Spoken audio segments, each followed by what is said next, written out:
and Black Hands.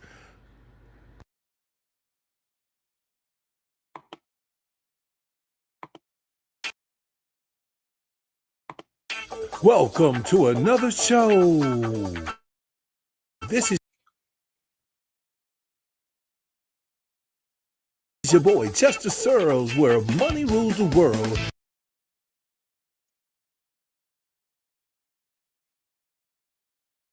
With my co-hosts, AZ My Zone and Black Hands.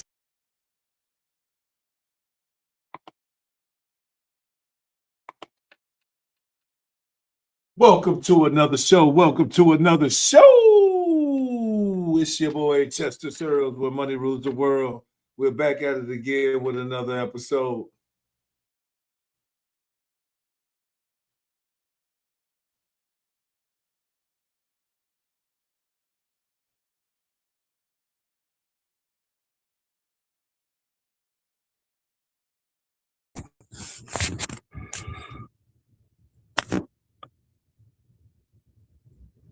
It froze.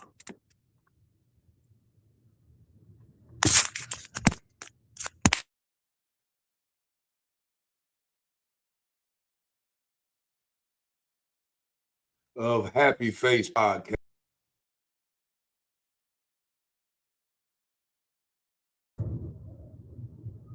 Black Hands, what it do? What it do? Yes, sir. Yes, sir. Welcome to another show. Yes, sir. We also got the Tycoon gear. It'll be we'll have it set up in our shop, and we're gonna have the Happy Face Podcast gear. So it's gonna be awesome. Can't wait. But we I guess we go I guess you can go ahead and give your introduction. This is Black Hands. We already have him on the show all the time. He's one of our best co-hosts on here. And he's always giving it real and straight to the point. And AZ My Zone should be checking in live and shortly here.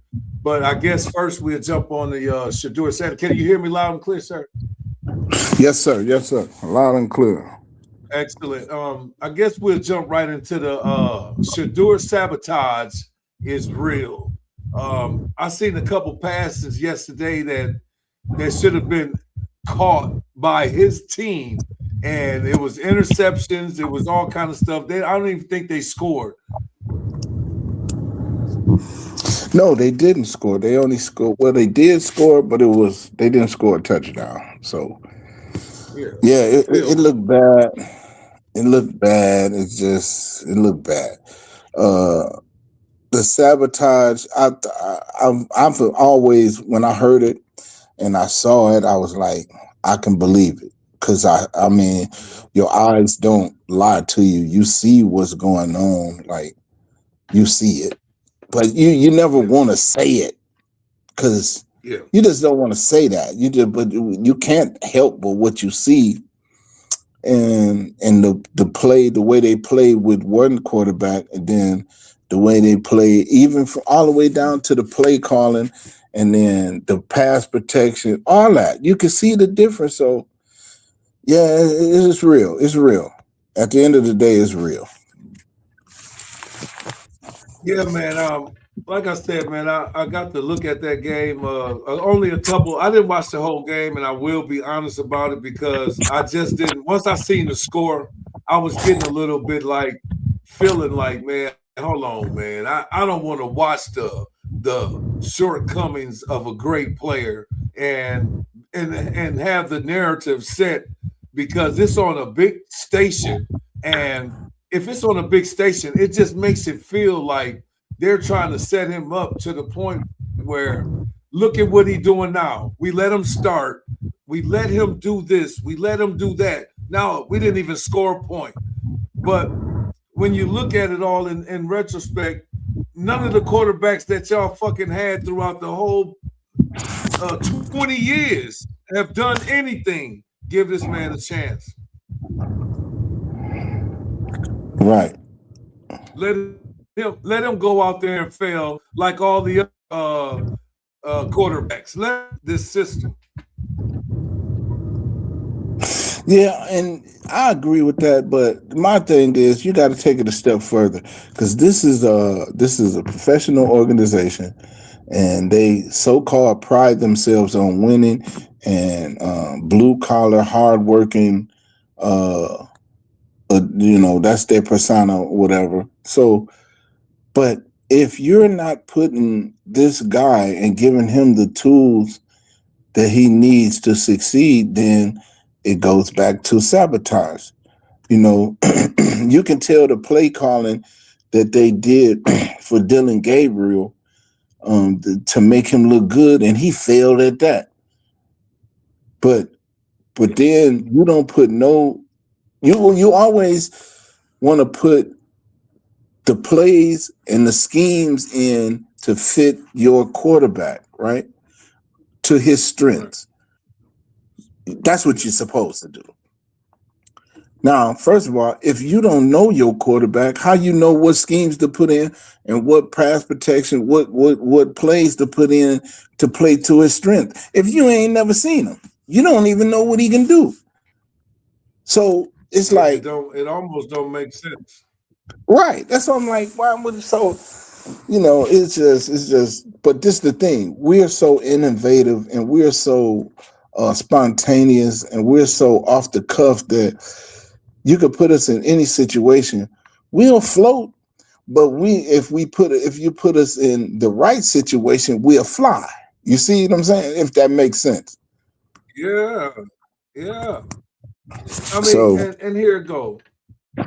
That's what's awesome about exploring sports and and being a journalist on these topics, subjects, and stuff like that is that you get to see what you try not to give a pre notion of what you're thinking before it happens. You try to let it play out a little bit, and you don't want to always say, "Oh, they're not giving them a chance. They're not doing this." Let's watch it play out for a while and see what really happens. And to the dismay of Shedeur, I believe that they were trying to get him sabotaged to make it look like, "Hey, man, we got to get rid of you. Fuck that. We'll keep the coach." And that's what I feel. And I may be wrong, but I just like I said, I like to let things play out. I like to get a feel for what's really going on. I looked at all the passes that he made; they were accurate. And if your receiver, just like how we talked about, and it's funny how like all of our shows can go back to a show because the QB versus the quarterback. You go and get that shit. You make the quarterback look good, even if he threw it fucked up. Give that quarterback a chance. But do you think he can win over a locker room with the success that he has and off the field? He made all the NIL money. He could probably be making more than a starter there. And can he really get that team to go behind him and push him to greatness? Can we really count on that? well, I'm gonna say this: he can get he can get the players, he can get his teammates, he can get that offense, right? Because he just that charismatic. He just people cling to him. Like the kids love him. He got that kind of personality.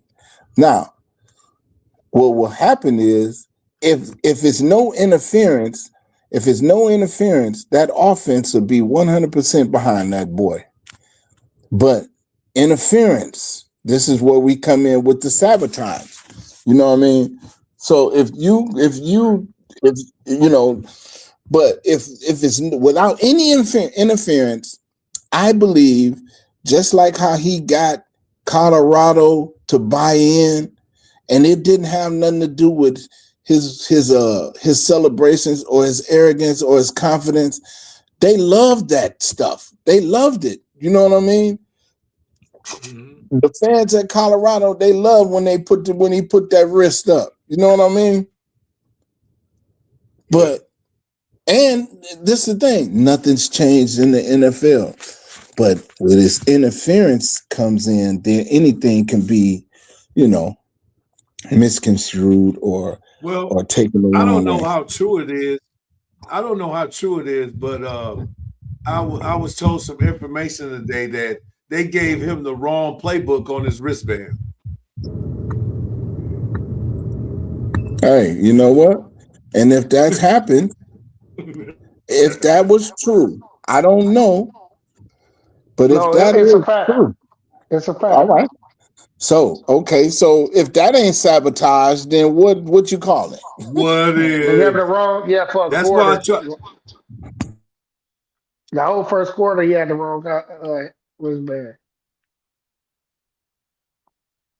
Yeah, the whole wristband bad on the. So look, he was basically out there. So basically, he was out there playing what are you talking about? Yeah, backyard football. That's what he was playing. So so now what organization has the wrong wristband? Who gives your starting quarterback? What organization gives your starting quarterback the wrong play caller on this wristband? Somebody got an echo, but it's all good. Hey, it's everything that you actually. What's crazy about that is that's everything. Like it's like 17 plays on your wristband, right? And that's everything. That's all the situational shit. Like what we do on third and long, what we do on, you know what I'm saying, first and goal, shit like that. It'd be like 17 plays that they practice and they go over. That's like a guide for him. You see what I'm saying? He ain't calling his own plays. It ain't like he calling his own plays. So that's his guide. Like that's his go throughout the game. Like how the hell you can't start the game and he ain't got that? That's what make it like skeptical right there, man. And everybody calling for Stefanski's job because of that shit. Like they've been calling for his job, but they like, yo, this is like total negligence. Like this is just ridiculous. Blatant. Like I was talking to Cheddar Bob about this, I think that they didn't want him to be in the race or in the running for offensive rookie of the year. So that's why they had him so deep on the depth chart. And then just so happened, this guy got hurt. Another player on another team got hurt. They trade for Flacco. Then Dylan Gabriel gets hurt. So now he's playing, regardless of where y'all had him buried on the depth chart. Somehow he's playing now. So now, since we have to play him, let's sabotage his performances so he don't even be considered. Because he was never going to be if he never get on the field. So now that he's on the field, sabotage that, make him look like he, and I hate to say that, but it's what it would. You're seeing, I'm not blind. So, Well, let's be real. Let's be real. I got one thing to say about it, and I feel like this. These NFL owners, these NFL coaches, they know that whatever Shedeur has in his contract, if he makes the all-rookie team, if he makes the all-star, if he whatever, throw for 1,500 yards in the season, he's going to get bonuses. So to me, I think they said, we will make sure every bonus is off the map when he gets in. He won't be able to get 2,000 yards to pass. So they know the incentive of being great, and he's going to be able to do it when they give him the chance. I agree. I think you're right. And that's basically what I was saying too. They had him to where he wasn't even supposed to see the field. If that other quarterback on that team on where Joe Flacco went, If he don't never get hurt, right? That means Joe Flacco is still the starter in Cleveland, right? Yeah. Because he wouldn't have got traded. So now you got Flacco, Gabriel. He would have never. Shedeur was not planning to see the field, period. He wasn't even supposed to see the field this year. That's how it was set up. But things happen, and whoop-de-doo, here he is. He's starting. So, but now we're gonna make it to where it don't make a he don't make a impact. We're gonna make sure he don't make an impact. And that's just crazy. Money, I see you came in. Welcome to another show, AZ My Zone and Money. Thank you for guys for showing up today. Who want to go first, AZ My Zone or Money? Which one of y'all want to take over the floor right quick? No, Money can go. Go ahead. I kind of covered it a little bit. My pleasure. Can you hear me? We hear you, buddy. Okay, it's a little delayed. All I'm gonna say about the Cleveland incident is they benefited. Cleveland? Yeah, you watching it, Money. Turn it off so you can see us live. Hold on. Yeah, buddy. Turn that TV off. He still got us in YouTube on. That's what it was. But basically, man, it is a sabotage, man. Everything that Black Hands been broke down to you, man, is basically that was the blueprint over there. That was the script that they were supposed to follow. But the logical people and everything, the people talk about a lot of stuff and they say a lot of stuff, but guess what? They always tell you, oh, it ain't no God, it ain't, but this what Shedeur say. Shedeur say this what was gonna happen anyway, earlier in the season. Before the season start, he said God gonna make a way. I ain't gonna worry about that. I'm just gonna focus on myself, try to be prepared and ready.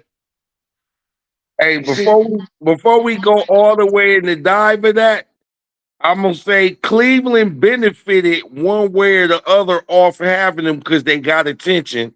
They know people watching the game, and as me and Judas said before, way back when, it's about his daddy. It really ain't even about him.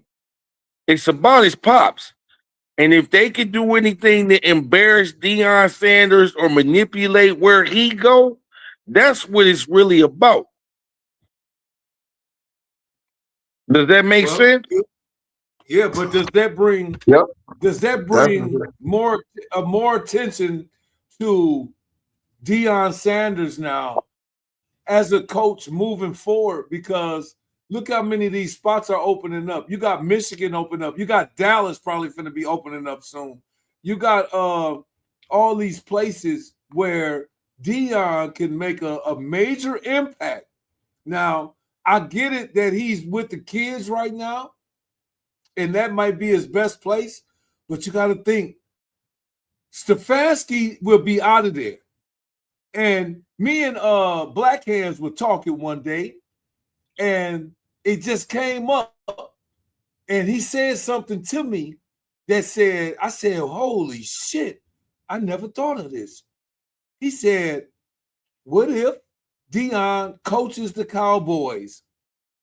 Shedeur Sanders get down there to him in Dallas. I said I would be an instant fan. Instantly. And I don't like the Cowboys. And there's I want to break your heart. To the Cowboys. I want to break your heart on something. Dallas Cowboys is a shit show as long as Jerry Jones run them.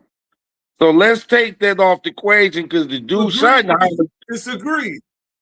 Schottenheimer did a good job, and if they D wasn't trash and they didn't get a troubled wide receiver from Pittsburgh, maybe we'll be having a different conversation. So let's take Deion out of that because we all agree the man ain't no dummy. And you will be a fool to take that job. The only fool who will take that job is Jerome Moore. Hey, no, listen. No, he ain't getting no more time. Jerry is about to go. His son is gonna be taking over. So that's the only reason why I even mention that, because I know Jerry. Now Jerry would take Dion. I believe Jerry would take Dion because they got a relationship, right? Most definitely. They got a I great think he relationship. will, but it ain't even gonna be, by the time that can come to fruition, Jerry gonna be out of control. It's gonna be his son. Because he ain't getting no younger. Did you see the interview today? Right. Jerry Jones did not look like a man that's willing to give up the throne. No time soon. All he kept doing was making excuses. You know, he never, because we men, we got egos, and we feel like if it's my show and we gonna try to run it regardless. I get that part, but this is what you got to realize. They are gonna end up moving him out of the way, and his son gonna take over eventually. When that They're is, gonna have to do a Lakers thing. right. That's the only thing that's gonna happen. But I think it will happen. I don't want to get too far off the base. Check it out. But hold on, now check it out. Hold on. Check this out though. This would made it more even, more better for the mind. They got to move on from Dak Prescott here soon. Please send him to Oakland. It's got Las Vegas. We'll take him. He better than Geno Smith. Yeah, they're gonna get off from under that money from Dak for sure. Dak, now where he ends up, in the league. Right, wherever he end up, I don't know, but he's gonna. They're gonna have to get off from under that money so they can make a move. But guess what? It ain't gonna be Jerry. I think Jerry so loyal to Dak that he's gonna have to get out of the way first for that to happen. They said this morning that in order for Dallas to look like they doing something, everybody that's getting the money gonna have to restructure their contract. Well, I believe that they got rid of what's that brother name that just tore his ACL too. So that's a good thing. Parsons. Yeah. And let's be real, Parsons was always kind of injury prone in Dallas. So it didn't surprise me that he tore his shit, because you're playing in a colder environment. You ain't in the dome no more. And I think it's just the luck of the draw. But in Dallas, he wasn't healthy all the time.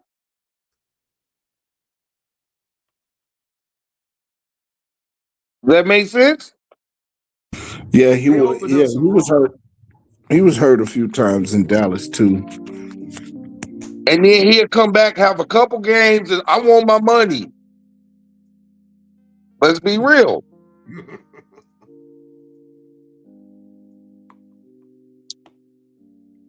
He was, man. But go ahead. Whoever's finna talk, I can't see it right now. So go ahead and talk. Whoever's finna. I was just saying, before we get too far off task, when y'all said that it's possible that they gave him a faulty playbook, nothing surprises me in the days NBA.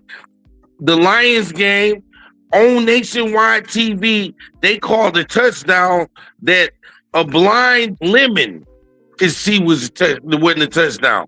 And I was like, wow, that's how we doing it now? That's how we doing it. That's how we doing it now?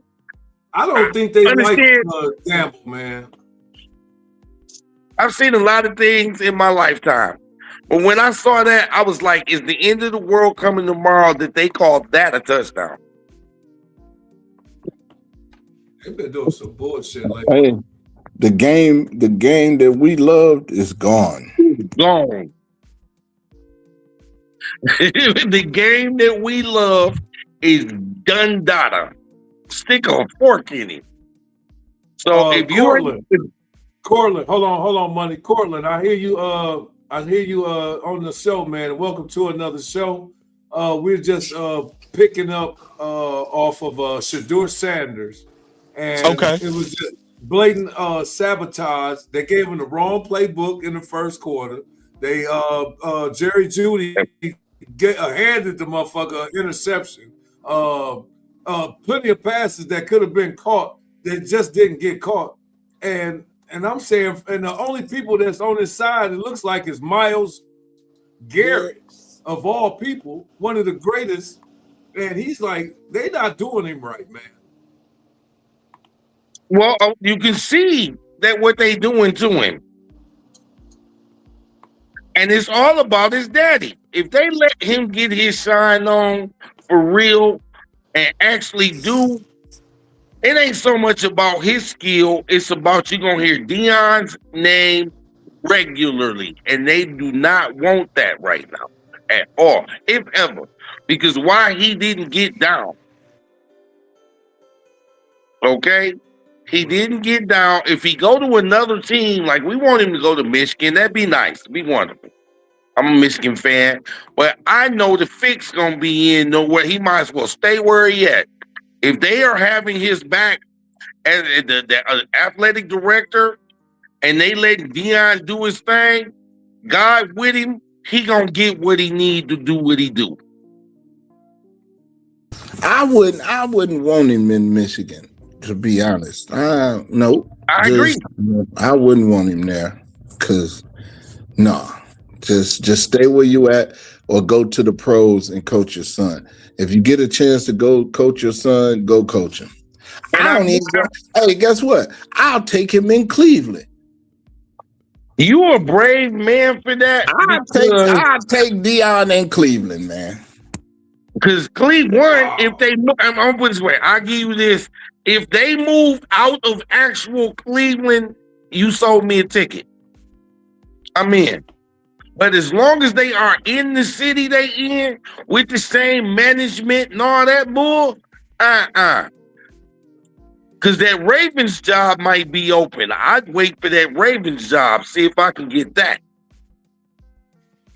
Nah, Deion probably won't get another head coaching job if he don't win at Colorado. I'm willing to bet on that. I'm willing to say you're right. I don't know. I think that his name carry a little weight, man. I think at least eyes, and it carry a little eyes coming to it. You know, it's going to get notoriety, publicity, and I ain't gonna say an NFL team can get any better with Deion there, but it just will bring eyes to just like Shedeur. Motherfuckers brought money to Cleveland, and he didn't even play. Yeah. Hey, I ain't think Deion was gonna get that job in Colorado. I was surprised at that. Right. Exactly. All right. You called it. And I'm willing to double down on the fact Deion has to prove as a coach that he can win without his children and the talent that came from his bloodline. Now we got to see, do I got the right quarterbacks coach? Do I know how to nurture this young player? We know what he can do off the field as far as getting a young man to be responsible. He gonna give you the game. But can he make it translate to college football and see a talent, get a talented recruit, and get this kid ready on all levels? The quarterback, the O-line, the defense, the running back. Can he do it? The cornerback, can he do it without the talent that he had around him? Because he had them since Little League. If he can do that and at least make the playoffs, he'll get him a money job, a bigger money job. I can believe that. Just calling it what I see for my years of experience of watching this. You know, we all didn't have people somewhere connected to the business, so we get it. Yeah. It's a different perspective. Not to jump, but we almost at the 30-minute mark, and that's really unbelievable, man. But trying to switch the lane And I'm glad, Cortland, I'm glad you're on here today because we're going to talk about that Phillip Rivers outing, and I'm gonna give the old man a C plus, and I'm just gonna give him a C plus because he got off the couch and went out there and played. He actually did well in the first half, but I gotta say, I almost want to say what Black Hands was saying. We could have gave Cam Newton a chance, but that's neither here nor there. But what I want to say is, what outing grade do you give Phillip Rivers? And that's for everybody on the panel. And there's no right or wrong answer. But I would just like to hear everybody's opinion about, even if you didn't watch it, it's just what you heard or what you even saw. I gave it a C plus, and that's not failing, but that's not going above and beyond. I give him an A, man. He gets an A from me, man. You can't ask for too much more. Like I said, I was somewhere around 175. He finished with 120. I said 2 touchdowns. He had a touchdown. He moved pretty well in the pocket, man. For somebody that hadn't played in 5 years, you could tell it was rust. But overall, man, I think he played a great game, man. I'm going with a B off your statement. Off your statement, I'm going with a B. Because like I said, he flubbly, and he got in there and did better than a lot of people. And then you mentioned Cam. I want to get it off my chest quick. Nothing against Cam. Cam could have been a pick, but there's still just as many guys that's just retired that could have got picked. Cam interjected himself like they ain't call me. He right to state something, but it's more than just Cam that could have came in and did what Phillip did. It's Indianapolis. Anybody that been to Indianapolis know what time it is. You know what I mean? And yeah. Phillip Rivers got the call. So, just like to Money's point, just what I said. They could have called anybody, and it did what he did. I've said that. Listen, the only reason why he looked good is because he's 44 years old, and he went out there and threw 100 yards and threw a touchdown. That's below average. That's not a B. That's not a C. That's below average. And this is the thing. Everybody knew that. But then you could say, oh, he did good because he 44. He did good. Man, listen. This is the NFL, man. Listen, it's just like what Money said. You could have got not even Cam, not even mentioning Cam. It's people that's recently retired that could have did exactly what, or I'm even gonna say better than what he did. Okay, but not on that kind of notice though, man. We're talking about they recently retired. I'm talking about the last couple of years. You mean like a Derek Carr? I'm talking about coming like in a Derek Carr. Well, professional. But this is the thing: if the professionals are professionals, is they professionals for a reason. They don't need. It ain't like me and you going to learn the playbook, and then this is the thing: Phillip Rivers don't know the whole playbook right now. They put in the things that they know he know right now. Yes, he does know the whole playbook. That was his offensive coordinator. Yeah, that's his playbook. He knows the playbook, so that's why we call him because he know the playbook. Okay, see, and then so he still got 100 yards and a touchdown.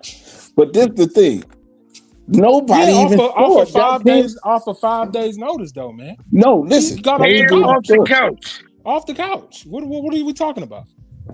But he was a quarterback.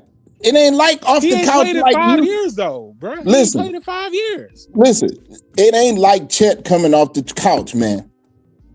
That's not off the couch. 5 years he was a professional. He was a professional. So he forgot in 5 years how to play football. Huh? So I'm saying you act like he forgot how to play from being away from the game for 5 years. No, he ain't forgot. He ain't forgot, but he ain't played. And the advantage is he knew the playbook. Right. Right. But then I said this. This the thing. It's an advantage, but when you ain't played in 5 years, what you expect? That's why I said 100. I didn't say he was gonna come in and throw 300 yards. What are y'all talking about? No, I said they could have got somebody that was retired. Who they were gonna get? Who? Derek Carr. Who? That knew the system. That knew the system. Well, now you gotta teach somebody. Now you gotta teach somebody that knows the system. That don't know the system. What are y'all talking about, man?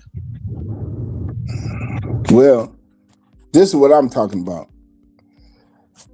They lost. Like I said, they was gonna lose. What was the score? 16-18. Dude, that's a fucking hell of a game, man. Hell of a game. I watched the whole game. Hell of a game. I didn't watch the whole game because we was in a different time zone. We was watching some other bullshit, but I'm gonna tell you like this. I kept watching the score and I kept saying, damn, Phillip Rivers ain't bullshitting over here, man. And the reason why I'm gonna say it's a C is because he knows the playbook, and I gotta give him a buffer for being getting called for 5 days. Yeah, he was on the couch. He been on the couch for 5 years, man. What we talking about? I'm saying, but he got a notice in 5 days. Yes, a 5-day notice. That's both teams scored, man. Hey, listen, both teams scored more field goals. They more points on field goals than touchdowns. Let me give y'all a stat real quick, man.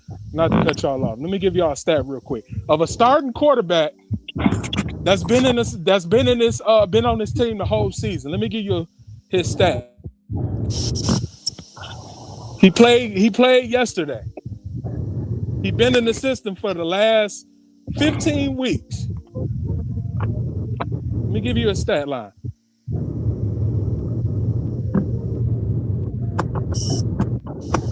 He was 15 of 25, 64 yards. 0 touchdowns, 1 interception.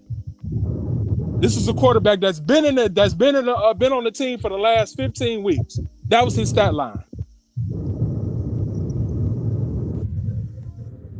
So if we're gonna compare somebody coming off the couch after not playing for 5 years to somebody that's been on the team, been playing for the last 15 weeks, and he only gets 64 yards, I give my man an A. I will say this much in the behalf, because I'm a Phillip Rivers fan, watched this whole Chargers career. So I know what he can do.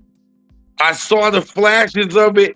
If they actually said, you're going to be our guy next season, they'll be all right in today's football league. Compared to what some of these teams look like in the AFC, he'll be all right if they say, we're going to bring you back next year. Go get in shape. We just wanted to finish the season and see what we can do. Well, money. He might be there next year. Fucking. If Joe Flacco's still playing, I believe it. No, Daniel Jones is going to be out of there for a while. I know. And I don't know how bad this injury really is, but it's going to be. Didn't he tear his Achilles or something like that? If it's his Achilles, he's out of there. This is what I'm getting at. Yeah, he so they could get away with coming back. And the only reason why they didn't go spend money real quick and get Joe Flacco, because the Bengals got him. Joe Flacco was just there the year before that. Yep. Just being realistic, the poor black kid, he hurt. So you feel bad for him, but it's like, damn, they broke him, but they really didn't want him. So you know they weren't going to call Cam Newton. I just want to say that for the record book. Yeah, I knew they weren't going to call Cam Newton anyway. But I said, if I was the coach, I'm taking Cam over the dude too old without the playbook.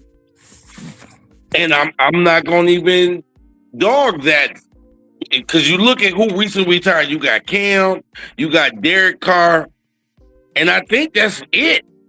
That really were just retired. You know what I'm saying? You got some no names that was around in the league that probably could have done something, because I still believe a lot of quarterbacks are in bad systems.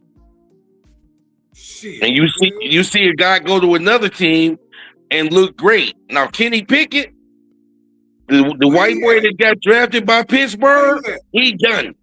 Where he at? Where he at? My Raiders, he went to Raiders. And you know what? I saw the same thing. The reason why they got rid of him in Pittsburgh because he held on to the ball too long. And he was doing the same thing yesterday with the Raiders. I said, yup, he done. I thought all NFL quarterbacks had that mental clock in there, like 1,000, 2, 1,000, 3, 1,000. Get rid of it. Some of these coordinators got real intricate systems. Some of them, they just say they got intricate systems to make them sound good because he's supposed to be a genius. It is what it is. But the truth, when you see, you can tell which, like I'll use the Carolina Panthers. That boy been there since he got drafted and he looked horrible. What is he under, a 6'7" coach? But now they gonna bust somebody's head in Carolina next year. Damn, that was big because Carolina Panthers look like they can make some fucking noise in this NFL Super Bowl shit, man. And I hate to be I love those underdog teams that, man, Bryce is over there looking like nice over there. And okay. They're taking the NFL by a storm almost because nobody's even looking at them. They don't even look intimidating, but they going out there every week and winning, just like the Jacksonville Jaguars. But oh boy, Bryce can play though. That motherfucker. You know what I mean? He just needs to be. But under the last 90 coordinators and coaches, he looked horrible. Hey, but this the thing though. Who would look good if every year your quarterback or your coordinator change or your coach, or it's hard to even get comfortable. But I'm not arguing that. But if we as fans sit here, especially all of us, I don't know who watching, but I'm gonna say I know for a fact 2, 3 of the guys on this panel know this shit and could easily do the job. Okay, well, I ain't saying one of us will win, but we know it enough and have been around it that we know when the guy's a bum, and we know that, hey, if he was somewhere else, you see, I keep telling you, give me Dak Prescott then. And why would you make a statement like that, man? What? What you just said, you could do what? As far as knowing the game and knowing when you're looking at a bum quarterback and when you're looking at a good one, you can't tell that, man, from the jump. It depends on the system because, once again, I've seen guys go somewhere else and look bad, or they get the right guy in the right system and look, you be like, wow, they threw him away? Baker Mayfield is product of that. Yeah, but Mayfield is a product of that. You would have said that after the first couple of years. You would have called him a bust. You would have got rid of him. And right, if you would have coached, you would have got rid of him too. No, you know what? Baker Mayfield, you could tell he had an arm. You could tell he knew how to play the game. But the only thing that I had about that I didn't really like about him, and it ain't his fault, he was just his size. He was just so little. You argued that the longest. But you could tell he could play football just by, he might not, you might not could say, oh, he's going to be a Pro Bowl or he's going to do it. But you could tell he can play football, and he was gritty and he was a tough motherfucker. Now, that's enough right there to say, if I get him in the right position and get the right pieces around him, he could do something. But my only drawback about him, like I say, he was so small, and I was like, that's the only thing. But as far as his heart, And I know he got an arm. He can throw. He can make the NFL throw the passes that he need to make, and he can mobile. He can run too. But he just was small. That was my only drawback on him. And it's still his disadvantage. But if y'all remember, let's follow the short journey. He left Cleveland, Jesus, I know he was happy, and he went to the Rams, where he had one season and he showed flashes under Todd McVay. And you said, okay. After that, they shipped him to the Panthers, where he looked like garbage. Hot garbage with them. Next thing you know, he ended up with Tampa. They gave him a shot and he won the job.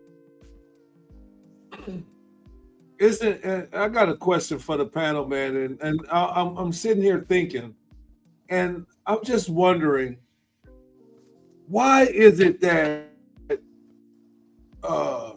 this Lamar Jackson, this ultimate athlete, Cam Newton, ultimate athlete, can pass it, can run it, can block big enough now, and also all of these quarterbacks that have been winning Super Bowls, if you really want to know the truth, they're pocket passers. They are not the runners. Only one that did it is that fucking Jalen Hurts, because of the tush push, and it made. What you got to get tush push, dog? Man, listen, man. But what you're not mentioning, not nothing against it.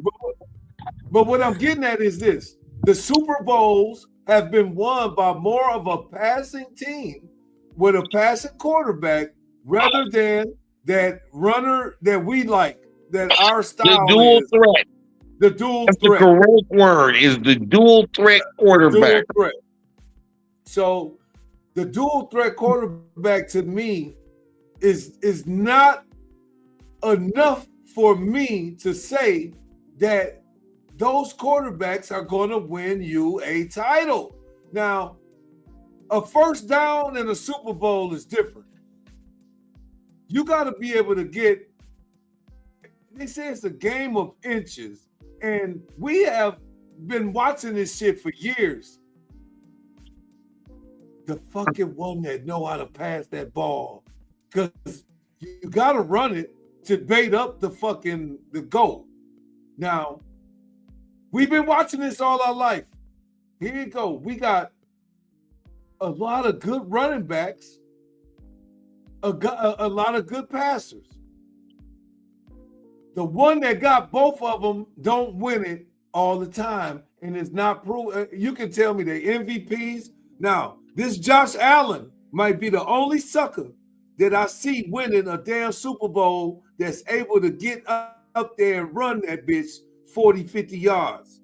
He the only one I see doing some shit like that. And they make sure they say it every goddamn Sunday when he do it. Oh my God, Josh Allen is awesome. He's the best quarterback I've ever seen. And he can pass that bitch. So he the only motherfucker that I see, and he's not even a better athlete than a Lamar Jackson, Cam Newton, any of these people. Hey, This motherfucker got it. I was gonna say, Mr. Judy, you want this one first? I'm gonna say this: the quarterback. When you look at the teams that won the Super Bowl, every team had a hell of a defense, man. Go back and just look. At least top 10 defense in the league that in the Super Bowl. Last year, Philly, when they won it, they was the number one defense.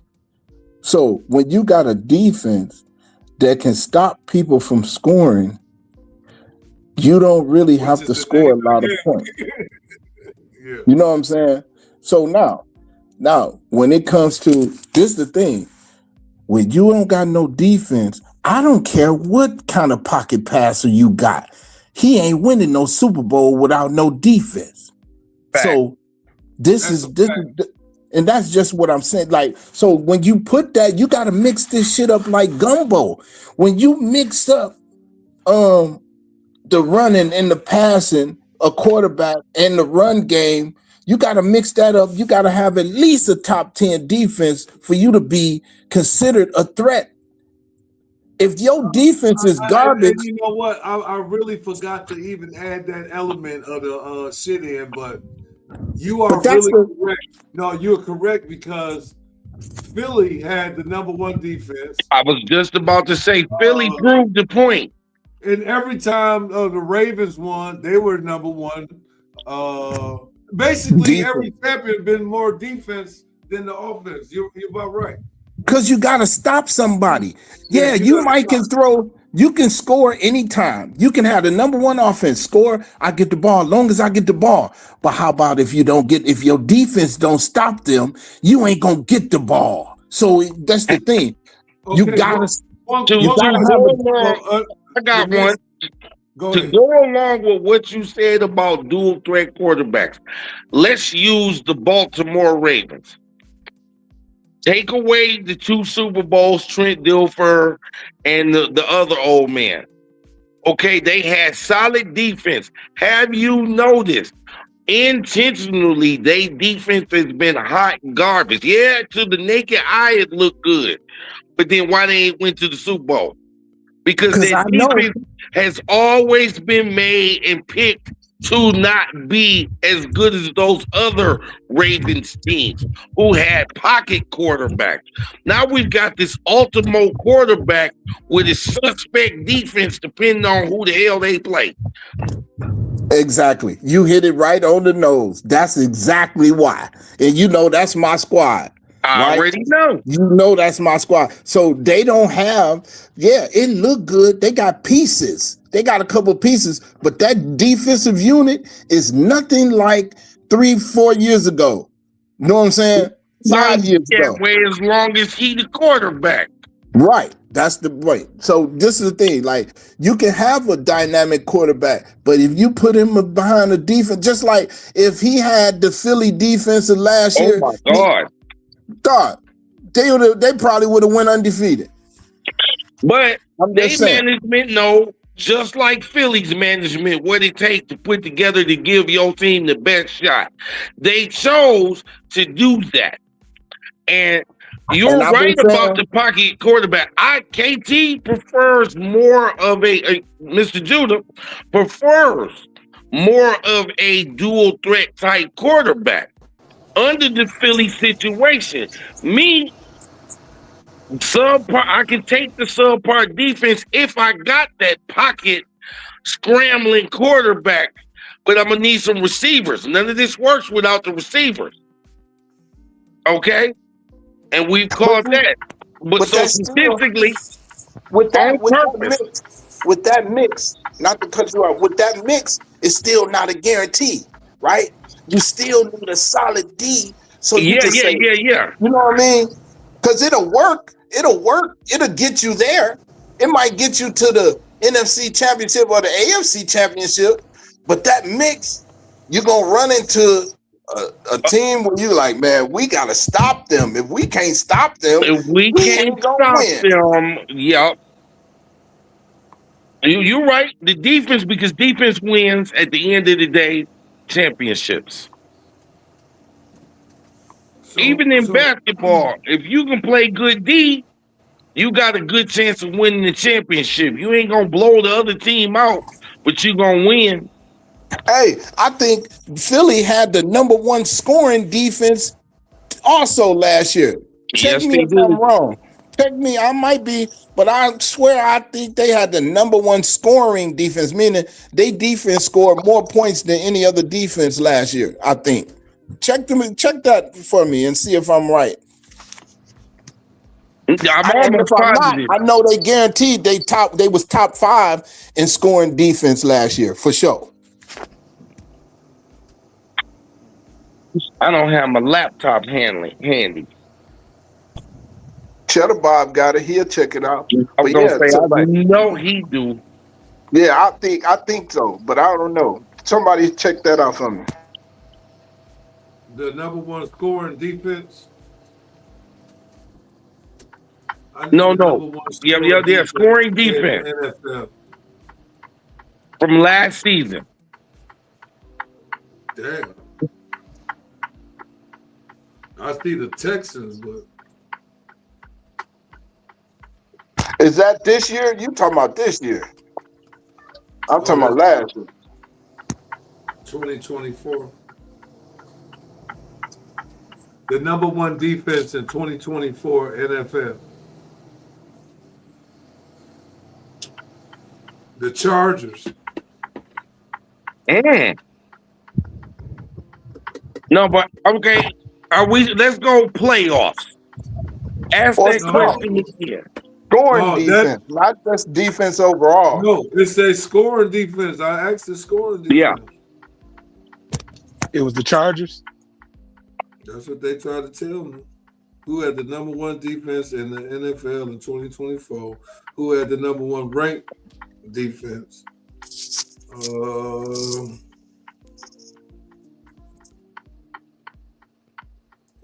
I'm finna pull it up on the screen in a minute. Yeah, man. I know them. I know they was at least top 5, but I thought they was the top scoring defense last year, but maybe I'm wrong. Maybe I'm off. Who did you think? The Lions did their thing last year, but they won the number one by the time they got around to the playoffs. No, 2 years ago, the Lions was the number one defense. 2 years. Here it go. Listen, here it go right here, man. I got something for y'all. We got some information. Top defense ranking, Los Angeles Chargers was the number one. Philadelphia Eagles. How many points? How many points they have? Did they give up? Did they give up? Points allowed? Yeah. Is 301. Okay. So the average was about what? Out of like 60. What do you say? Like 15 game? or 16 9, 10. Yeah, about 10 a game. Yep, 10 points a game. And also Philadelphia Eagles was number 2. I knew it. I knew there was somewhere. Denver Broncos, number 3. Number 3. Kansas City, number 4. The Vikings was at number 5. And Minnesota Green Bay Packers was after them. And the Detroit Lions, Pittsburgh Steelers at 8, Baltimore Ravens at 9, and the Dolphins at 10, and the Bills at 11, and the Seahawks at 12. I thought it was number 1, but I knew they was top tier defense for sure.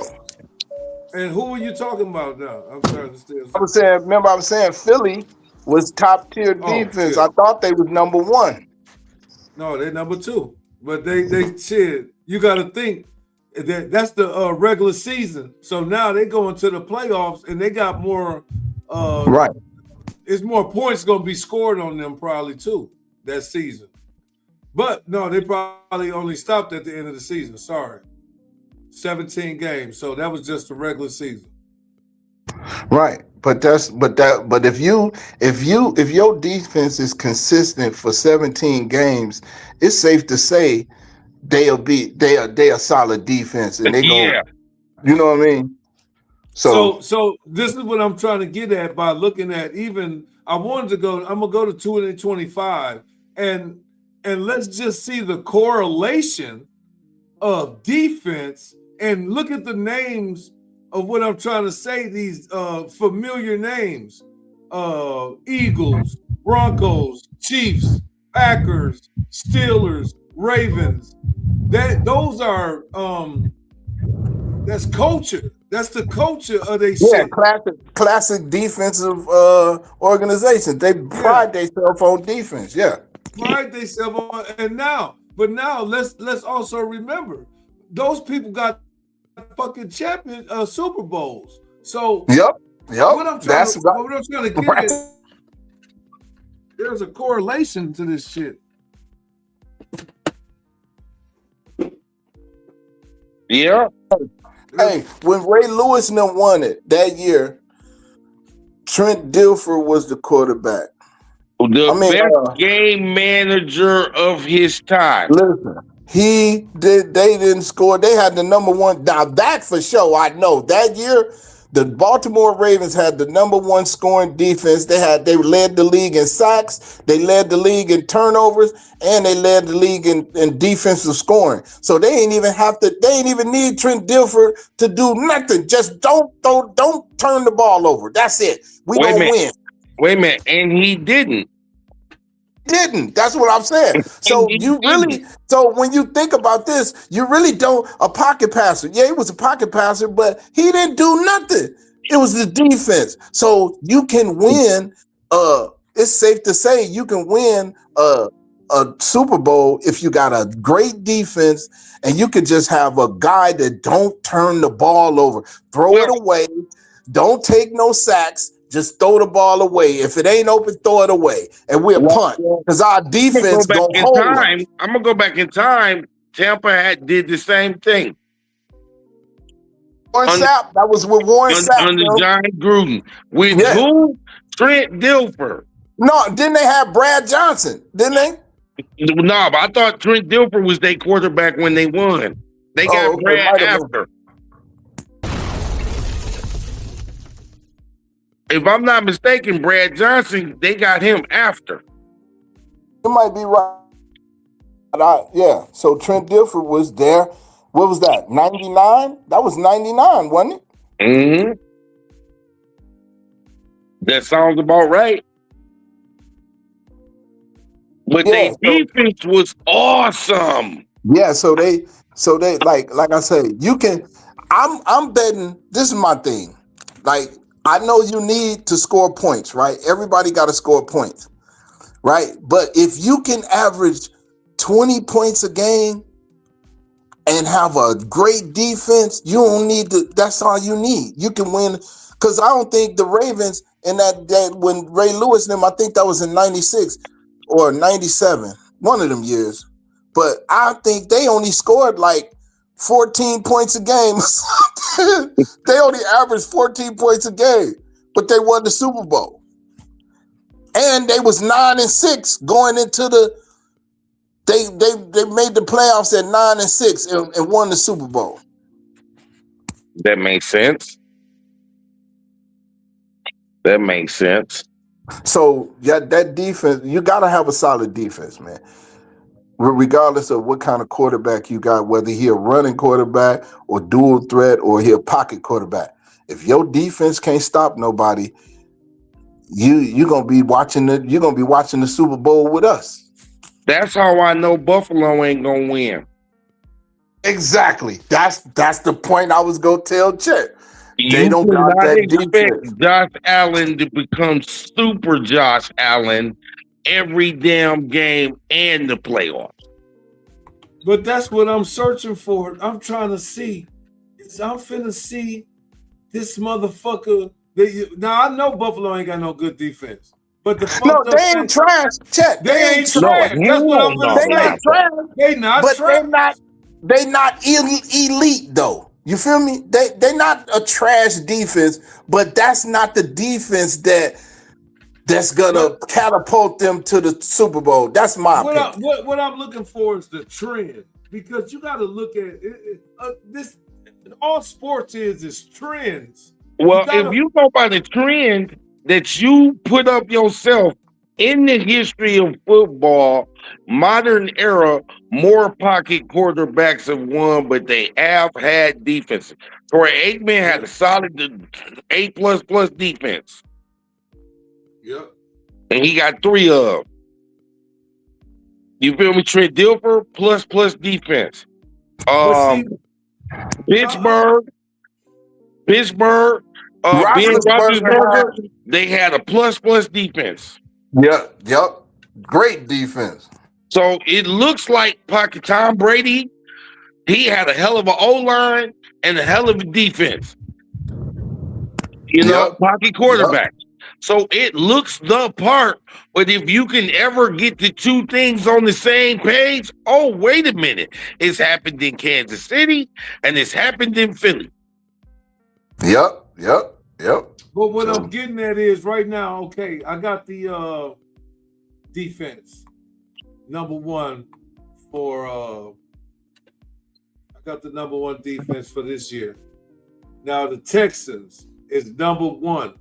Now, this is what I'm finna tell y'all. If we look at the trends, and I just stated 2024's top defense. Texans, Browns, Broncos, Chargers, Packers, Seahawks, Patriots, Vikings. And then the Chiefs is out of it, and Bills is 10, and Jaguars is 11, and the Rams is 13. Detroit is all the way at 15 right now. Wow. now you understand why I said the Rams ain't gonna win it because their defense ain't strong enough. Nope. It's definitely gonna be a shocker. Look at this. The Broncos, man. It's not fucking bullshitting. Hey, I told you, Ched, about 4 weeks ago. I said, remember we was talking about it? But Yeah. I just said, I just didn't think because they so young, right? And they ain't never been in it to so. And then the youngness can be, the youth can be a good thing because they don't know what pressure is really. So that could play into their advantage. But that boy Bo Nix, look, he the best second-year quarterback in the league right now. Well, nobody said about the Denver Broncos, and this hurts to say because I'm a Raiders fan. But how many years Sean Payton been there? 3 years, 2 years. And you say Bo Nix has emerged as that guy right now, right? Man, listen, did you see him play? Bro, yes, I did. Man, that boy got it, man. Now I'm gonna take you back. Drew Brees came to him good, but they do say he's a quarterback whisperer. Sean Payton. No, Sean Payton. Third year in a row. So it does not surprise me that they're saying Denver, Denver, Denver. I would not be surprised if Denver wins another Super Bowl. Yeah, because they got all the pieces. They got the pieces. That offense is crazy. They can run the ball. Old boy is scrambling, running around, throwing the ball all over the field. And they got the number one defense. So long as nobody gets hurt, Denver is a real threat. Denver is a real threat. No, Denver is the threat. Right. Denver is the fucking threat right now. But Houston, they number 3. Houston ain't no joke either, though. That defense, man. Yep. That defense is balling. So Nico Ryan's got them boys. Got him on point. Got him on point. And I love that shit. And Harbaugh, the fix is still in, so they is not finna let the Chargers win. And Chargers, and then you know what? The Chargers defense is decent too. Did you see them this last game? They would, so. But like I say, it all depends. It all comes down to playoff performance. All right, we see you great right now, but when it's January and it's cold and the ball is hard and these elements, and are they going to have the same zeal as they have now? That's where the veterans come in, the ones that's been there, that know how to do it, that's been, the younger teams seem to fizzle during that time. You know what I mean? Yeah. But like I say, that don't mean they're gonna fizzle, but you're gonna bet that a veteran team that's been there and been through the war, I'm gonna bet my money on them if I'm betting, right? Just because experience always trump youth, proven over unproven. Right, I'm taking that bet. Right, you have to now. But Denver, bro, they look good, man, and they young. They look good. Listen, they might be my fucking dark horse right now. Looking at everything, and here it goes. That's total defense. So I'm gonna go to passing defense and just remember what I told y'all and before. I like the Bills to do this and be there, but I'm also looking at Denver like, holy shit, hold on. Okay. Passing defense, Browns, number 1. Bills are number 2 on pass defense. Texans, here go their name again. The Texans. What the fuck is the Texans record?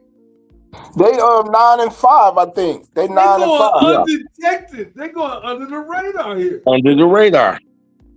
Vikings, Chargers, Saints at 6, Packers, which is another scary team because they actually got defense, run defense. They actually got pass defense. They ain't. And they, and Parsons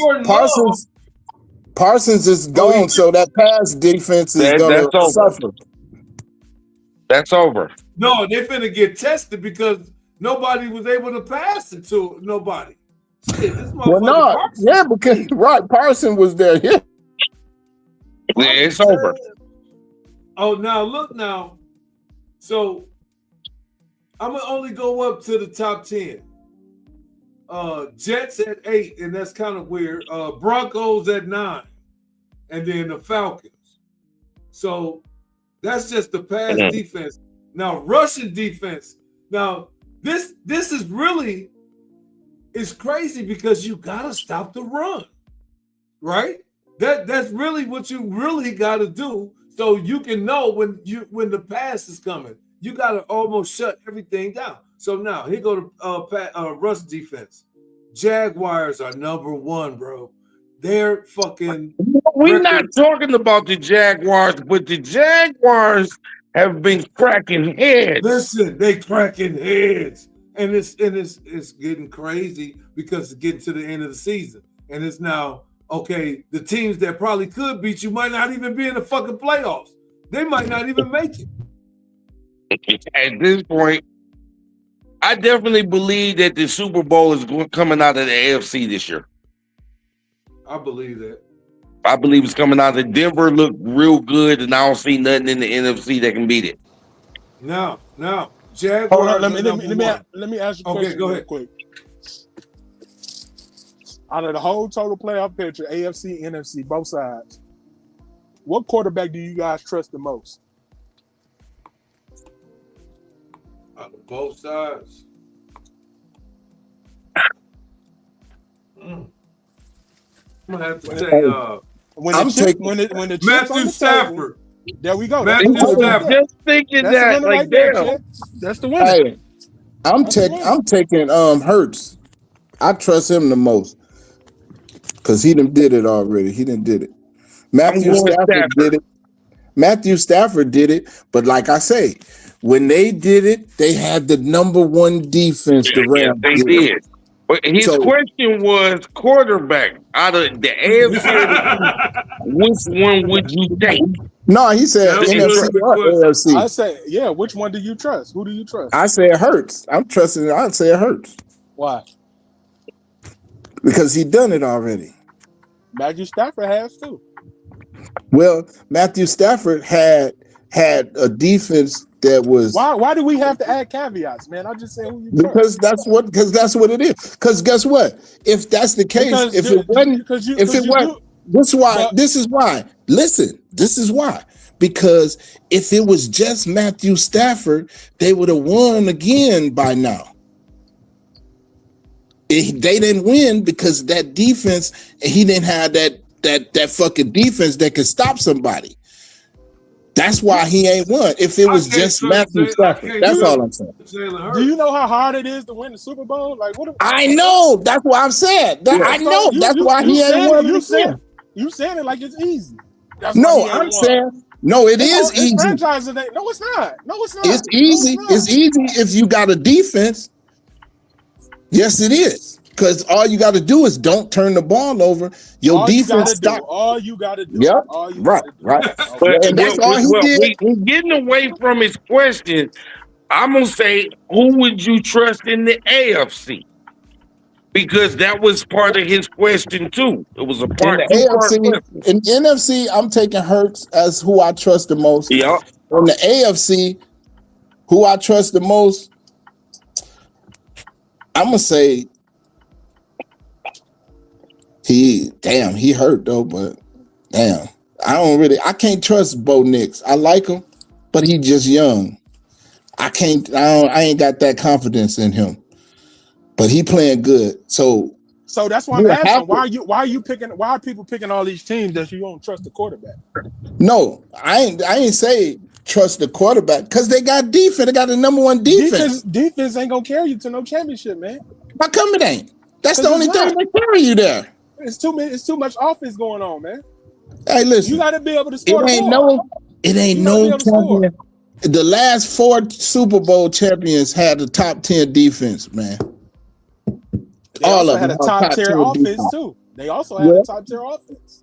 Well, ain't no middle of the road offense winning no championship. Hey, I just told you. Listen, the 96. This ain't 96, man. You can't play defense like that no more. This ain't 96. Ooh, they playing Denver is doing it right now. So you can knock the quarterback out. Denver is doing it right now. Can you knock the quarterback out? We don't have. You don't have to. You don't have to knock the quarterback out. You're not being for real, man. Can you knock the quarterback out like you did in 96? Can you hit the receiver over the middle like you did in 96? Yeah. No, you cannot. What? What game you watching? They took helmet to helmet out, man. What you talking about? Well, helmet to helmet should have never legal. They took the helmet to helmet was never legal. They took the defenseless receiver out of the game. They banned it. Okay, so you can't play defense like that anymore. You can't. Okay, so why did the last 4 Super Bowls defense had a top 10 defense? They also had many points? Well, it's a team, but when you look at each other too, though, I ain't gonna lie. When you look at watch the games, though, motherfuckers be getting hyped off motherfuckers' defense. It's like because you get the. You know why you got to tell both of the defense, the offense be top tier? Because the defense keep giving them the ball. So if the defense give them the rock. Right, if I'm studying getting an interception or I strip sack, a rock and I can't score. What if we keep kicking field goals? But you can score because you're getting the rock. If you turning the ball over, if I'm turning you over and I'm strip sacking you on your side of the field, you got a short field to deal with. That's how turnovers work. When you get turnovers, it's usually a easy or a pick six or a fumble recovery for a touchdown. Bro, the defense is what makes the offense run smoothly. And that you give them the ball in situations where they ain't got to drive 99 yards to get a touchdown. 100. That's a real offense. But if you getting the ball on the opponent's 40-yard line, you only got 40 yards to get a touchdown, you're going to score. How many turnovers do you get per game? Look, the offense, he got the number 1 defense, Denver. Why you think Denver is 11-2 or 11-3, 12-2 now? Because they turn over. They lead the league in sacks. I mean, they second in sacks, and I think they third in turnovers. But you went back to Denver, but you didn't pick Bo Nix. Who is your AFC quarterback that you trust? This is the thing. Reason why I ain't picked Bo Nix is because if he was on another team and that defense wasn't there, he probably wouldn't be shining like he is right now. He can't carry that. I ain't gonna say he's gonna carry, or if he ain't got no defense, or he gonna go and outscore. He's gonna gunsling and outscore another team in the playoffs. I ain't betting that. No, what if they play another top 10 defense? Then that's what they will. Then they're gonna have to play. They're gonna have to play Houston. They got to play Houston. Who do you trust? That's the question. Who do you trust? You ain't answering the question. Yeah. The keep talking quarterback about that you defense. trust It out ain't of both. the AFC currently. You said quarterback though. You ain't say Yes. defense. I said I quarterback. ain't Who trust, you Say trust? quarterback. I ain't trusting Bo Nix though. I take the Okay. I take the boy. I take the boy If from you don't know Houston his over name, I CJ take the boy Stroud. from I'll Houston. tell I'm you who Yeah. it going. is. My AFC pick is Josh Allen. My man, you could answer the question. My man don't want to answer the question. He just want to jump over hoops I all said. day. Because if you I'm gonna put tell Josh you, Allen with that defense, my ain't no God. ain't no conviction behind your pick. You talking about I'm a pick, I'm a choose. I'm a just, you know what I'm saying? I'm just go whatever you talk about. You know what I'm saying? How you feeling? No, I ain't. Nobody picked CJ Stroud. I did. I'm saying you ain't had no conviction. I said you saying it like you You don't didn't really even know know. who he was. No. I don't even know. You know what I'm saying? Hey, because guess what? How you feel about the pick? You know what I'm saying? I like CJ. How you feel? What you talking about? You know And what I'm I'm shocked saying? he didn't pick Lamar Jackson, two-time No, MVP. Lamar Jackson Not is this not even year. gonna make the playoffs. I hate to say it, but yeah, you're right. I already said that weeks ago. And I need it to happen. But yeah, if I need nah, them not to make the playoffs. that's my favorite player, but he ain't making the playoffs. Nah. I need if they do not win, I quote King Henry, we gotta blow it up. No, they listen. It ain't even that, man. That. What did I tell you 3 years ago? I Who know needed what to you go? said, and I agree Okay. 100%. That's still a form of blowing it up. Well, nah, his ass got to go. Cortland, who do you pick? Out of all the playoffs or just the AFC? AFC. Just AFC and then I already said Matt NFC. Stafford. I don't Yeah, trust none of them guys. you said I don't Matt trust. Stafford for the NFC, but your I question said was, I said the whole playoff picture. oh, Oh, I okay. See, said I was one just quarterback. answering I said either one side. quarterback. I said one quarterback. Who you trust? Oh, I said Hurts then. That was the first person I said. Yeah, that was the first person he said, and I'm gonna stand by You said Stafford. Stafford. I said Stafford. I'm gonna stand by Stafford Yeah. on that one. I said Stafford, I don't think I'm right or wrong, but I just know what I see from week in and week out. Puka Nacua is a bad motherfucker. I'm gonna throw a name out there that we ain't talked about because they team suck. If Kyler Murray land on the right squad with the right coordinator, he'll be all right. And But he he too too little. small. No, he too small, man. He could play, but he too small. He too small, man.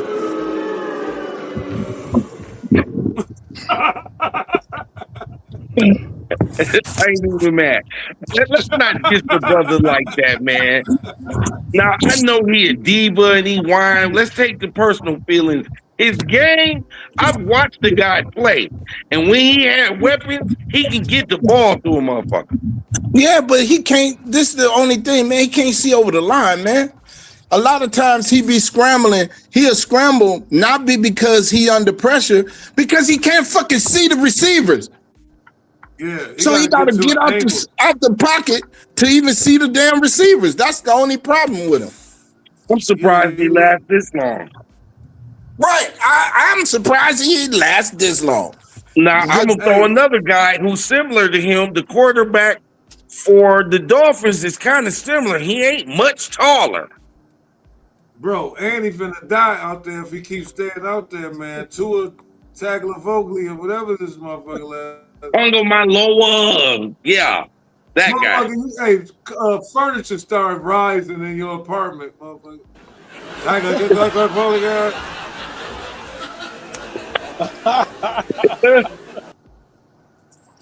he I don't know, man. That quarterback from Miami is yeah. Hey, he looked good like 2 years ago. He was looking awesome. But Yes, then he was. Them them CTEs concussions, start man. kicking in. Now we want to say those concussions. Let's go to the fact that he had a crappy O line the whole time. Well, I mean, yeah, but I'm saying like, well, you know, if you get hit and you get your bell rung, it seemed like if you get it rung the first time, it seemed like every other hit it can get You rung know, again. pro football, you one bad move away from being through for the rest of your life anyway. Truthfully, one bad move and you through for the rest of your life. Yeah, like that dude. What's his name from Pittsburgh, man? Ryan That got Shazier. paralyzed. Rozier. I forgot his name. Yeah, Shazier. Ryan Shazier. Shedeur, yeah. That was a crazy deal right there, man. That was wild right there. But it can happen like one hit and you can be And done, you man. can be gone. You know, and then we go back in time to the quarterbacks this one on the pocket or dual threat. Offensive lines matter. You need a center that can keep a motherfucker off your ass, and you need a center that can help open up a line as big as a transfer truck for the running back to run through. And you need some wide receivers that can go on that play action. The worst thing they ever did to a dual threat quarterback is actually make a play for him to run. Michael Vick was organic.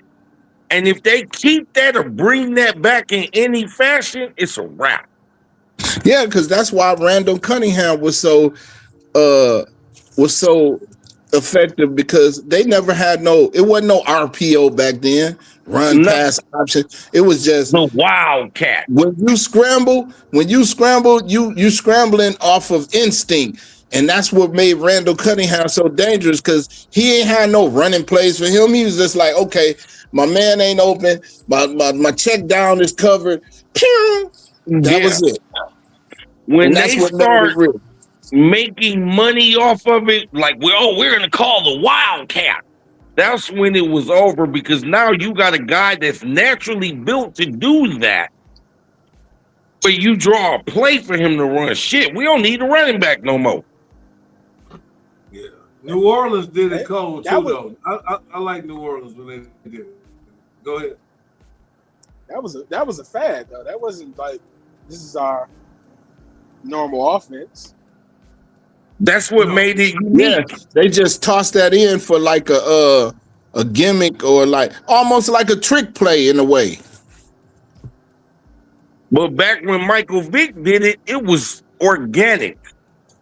But it wasn't no Wildcat though. No, it wasn't no play at all. Yeah, They that wasn't started no Wildcat. calling it the Wildcat when they made it a play.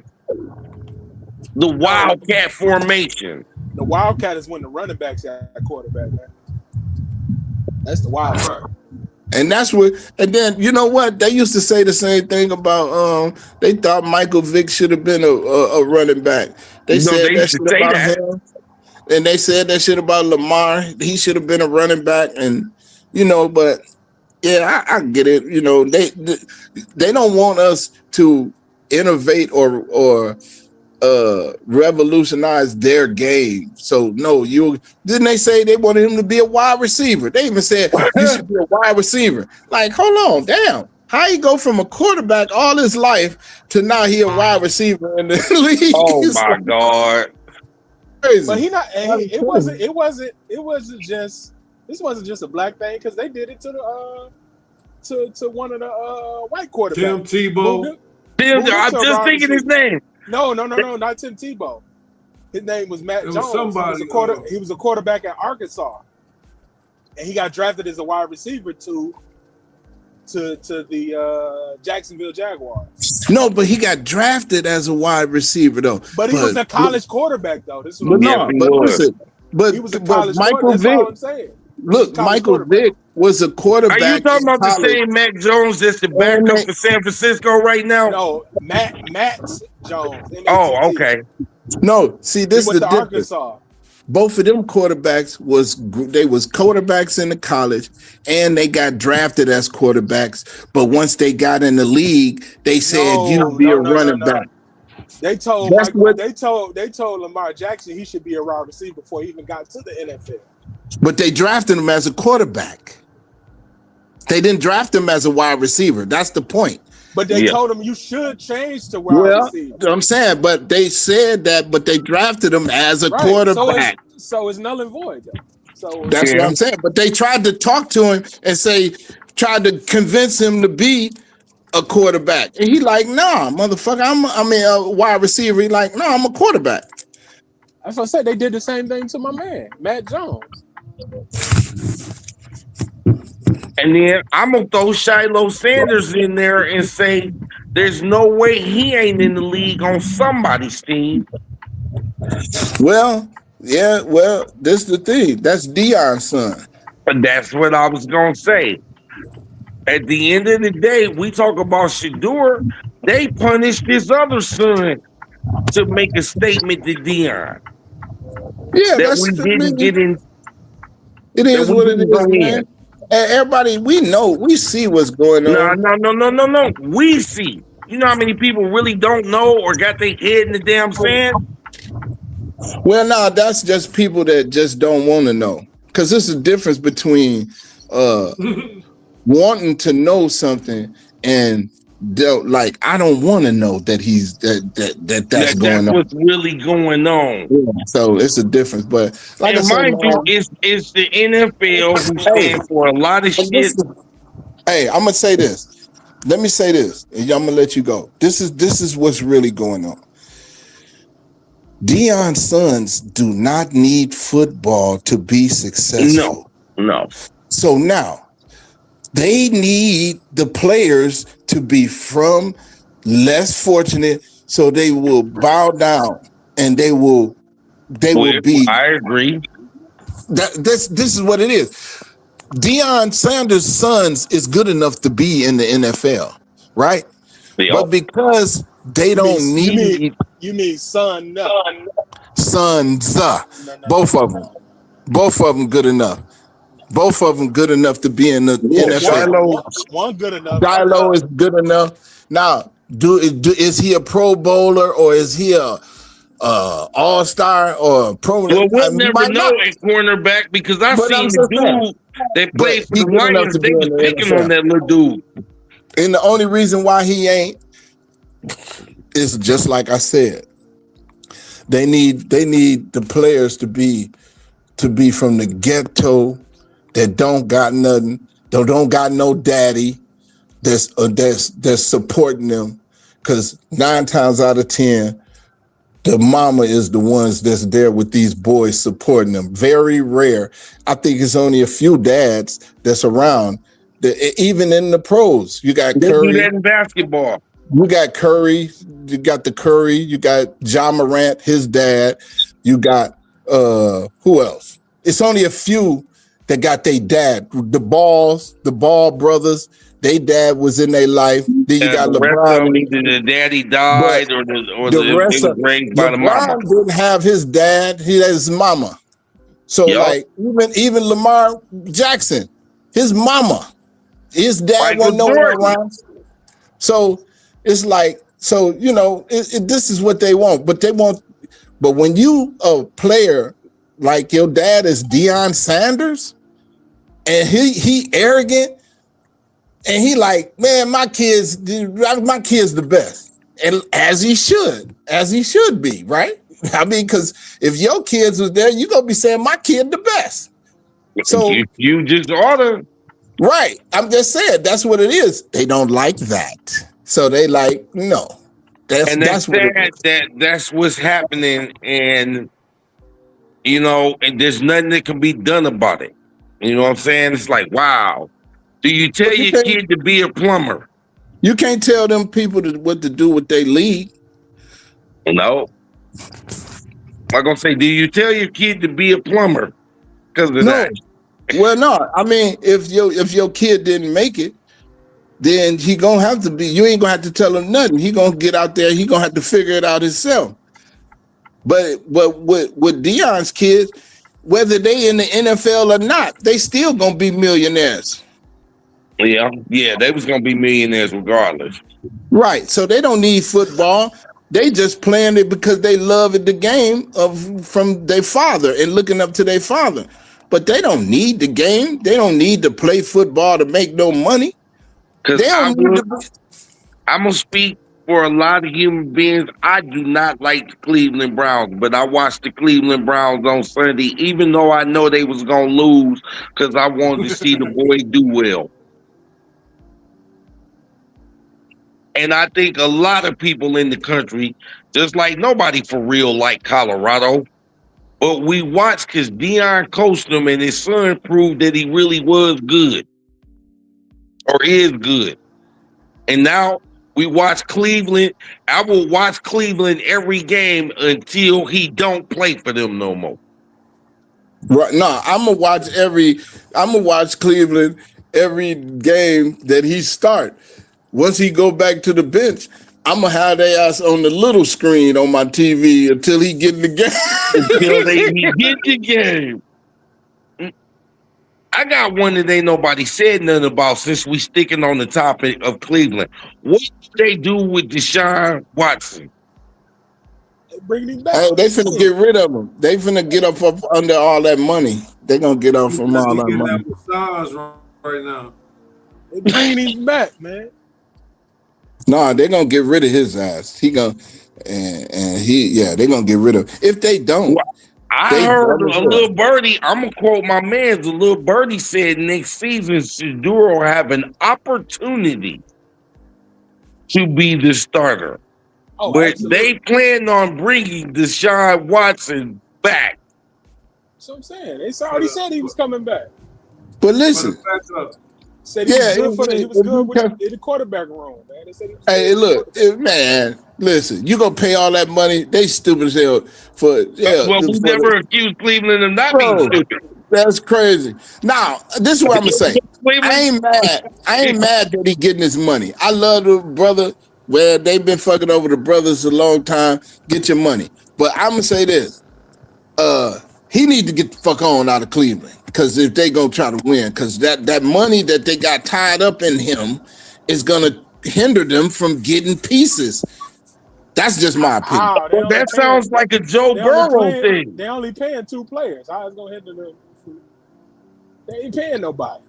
Well, they gotta. Well, this is the thing, though. If you want to get the defensive end, that's it. Yeah, I'm gonna say. This is the thing. If you want to get too much, they got all the money in the world. Ain't nobody going to Cleveland. Okay, so this is the thing. If you had enough money to entice a motherfucker, they might come. But with his contract, it's hard to entice a motherfucker. That's all I'm saying. No, it's not. They ain't got no money to give him. Wait. We're talking about it. We're talking about it in the guise of y'all do understand this Cleveland. Any of y'all ever been to Cleveland and walk around that motherfucker? Man, that ain't the point. That's the same. That's the same thing with Baltimore. You can say the same thing about Baltimore, but the point is, hey, Deshaun Watson went to Cleveland. Why? Because they gave him a bankroll. They gave him a bankroll, and he was but he also was under duress in Texas. He was in trouble in Texas. It don't matter. It don't matter. They gave him a bankroll. He didn't go to Cleveland on his own volition, though. Well, this is the point. He got traded. Well, they still gave him the money, though. He didn't. You just said he went to Cleveland. He didn't go to Cleveland because he wanted to go to Cleveland. I didn't say he went there because he wanted to go there. I said he went there because they gave him a bankroll. That's insinuating he went there on his own. That's what I mean. Wait, he gave him a bankroll. He didn't go there on his own volition. They traded for him. Well, how did he get a bankroll then? Who gave him the money? He already had the money from Houston. Yeah, they just took over the money. And then they gave him an extension when he got there. Yeah, they extended it. All right, then. They gave him a bankroll. That's the point. The point, gentlemen, I'm trying to prove about that situation of, I mean, you know what I'm saying? I'd hold out if I was a rookie before I went to Cleveland and be like, I'm going to stay in the college one more year. I'm going to say it. And my thing is, Cleveland fans, they crazy. You walk around, there's something special about them people. That's about one of the reasons, besides the stadium, that they move into a different part of Ohio. They moving again because it's something special about them folks. And I don't mean in a good way. So look at the organization and how the organization is being run. Say that again? I said, where they going to move it? Like further south? Yeah, some little side suburb town. Okay. Like a lot of people don't know. If you don't know, the Bears finna move too. Yeah, the Bears moving further north. Yup. Yeah. The people don't know it. The Bears leaving too. Yeah, they building a whole complex out there, that green complex. Man, and a lot of it's got to do with their city is going down. Yeah. No. That's for real though. Cleveland going down where? What do you mean going down? financially? No. You talking about one of the most financial rich. Not financially. I'm thinking like. Did you say Chicago? Yes. I'm thinking like. Nah, but they threw booking. Like crime. They got 106 $1.6 billion surplus. They talking about taxing the people. I see this shit every day. That's it. That's one of the reasons why they're moving out of Chicago. It's because of that. Because they was talking about taxing the rich again, and they say, you know what? Fuck y'all. It's too much crime here. Nobody want to come to the game. People get mugged on the train. Nah, they out of there. And Cleveland ain't far behind them. They just don't. Cleveland's nobody's unless they put paper bags on their head again. Yeah, and at least they will do that. The paper bag. At least they will do that. The motherfuckers will complain if their team suck. You know what I'm saying? The fans will complain. Hey, they won't sit there and be like, well, we're gonna do it next year. Like Dallas fans, huh? No, they will show up with bags on, boo. Even if they own team score, they'll boo. Boo! You like, damn. Cleveland. Hey, they boo their own. Damn. You know it's fucked up when they boo if you score. God damn, what the fuck do you want me to do? Shit. Y'all don't remember that year? That was one of the reasons why Baltimore moved. Well, right. That was one of the reasons why we got Baltimore. They moved in the middle of the night. Yeah, they left in the middle of the night. You ain't bullshit. You right? Yeah. Because you know why? They had to move in the middle of the night because the fans would have killed they motherfuckers. Even though they hated them. Y'all suck and y'all got the nerve to move. Oh, Art Modell. I need something to boo at every Sunday. Okay. And you all we got, motherfucker. You gonna leave us now? No. It's crazy that your sports team brings in so much of your revenue for your state and your city, and then they suck. You having a bad day. You broke your foot. Your girl won't give you no pussy, and your team won't win. Damn. Now that's it's bad. It's bad. Hey, that's enough to make you crash out. I'm being 100. I'm being 100, man. Look, hey, we ain't talked in a while, Mr. Judah. I've seen Wolverine fans, when we played Ohio State, that I could have took all their money because they was like, you got to have faith and you got to believe. I'm like, if you know football, we finna get our ass kicked. And we got blew out like they knew because we ain't do nothing but run the football all year. Quarterback couldn't throw the ball to nobody. Don't know how to do it. Okay, at the end of the day, we gave that youngster $10 million. And I ain't saying he a bum. Upside is upside. Listen, so when it comes down to trying to get somebody to go Cleveland, they gave this boy $3 million, man, to play ball at Michigan, the quarterback. No. His whole Neal deal was 10. Man, but even worse, man. Get the fuck out of here, man, with that bullshit. I thought it was 3 last time. Hey, man, only pass he gets he's only a freshman, man. Yeah, I was just about to say he a freshman. Come on, guys. He a freshman. Well, he leaving us anyway. He leaving us anyway. But he's a freshman. Before we move on from Cleveland, making more than I made my whole life. Fuck that. He a grown ass man right now. He's still a freshman. He can take it. Damn. I ain't know they gave that motherfucker that money. He just reaping. He just recouping what you couldn't make, man. That's all he doing. Yeah, Man. that's Hey, all. that's why. Recouping what you Hey, couldn't make, this is. man. Hey, so I now, ain't mad at him. so this Neil deal stuff, right? So imagine. So I'm loving the fact that they playing these kids money now because they done made trillions of dollars off of student athletes and they didn't get a dime. So somebody got to get it. Like I Yeah, ain't mad I'm not at mad that. at his money. You know what I'm saying? So just and I can't. Guess what? I can't even say he don't deserve it because I can't say that. I can't. I'm not the one that can say that. Evident somebody said he deserved it. He got it. I So just want y'all to know when I y'all don't see know. him finally play for LSU, he gonna be cold as hell. Cause he transferring to LSU. He in the portal. So he going to what does that Oh, do? What's that so he do? did. Lane Lane Kiffin? Kiffin. He did go into the portal. I didn't see that he went into the portal. Yup, he went in the portal. Well, Well, hey, he didn't and want to. guess what? He didn't want to go to Michigan from the beginning, man. They Yeah, just gave him that money, then, They huh? gave him that money. and he went.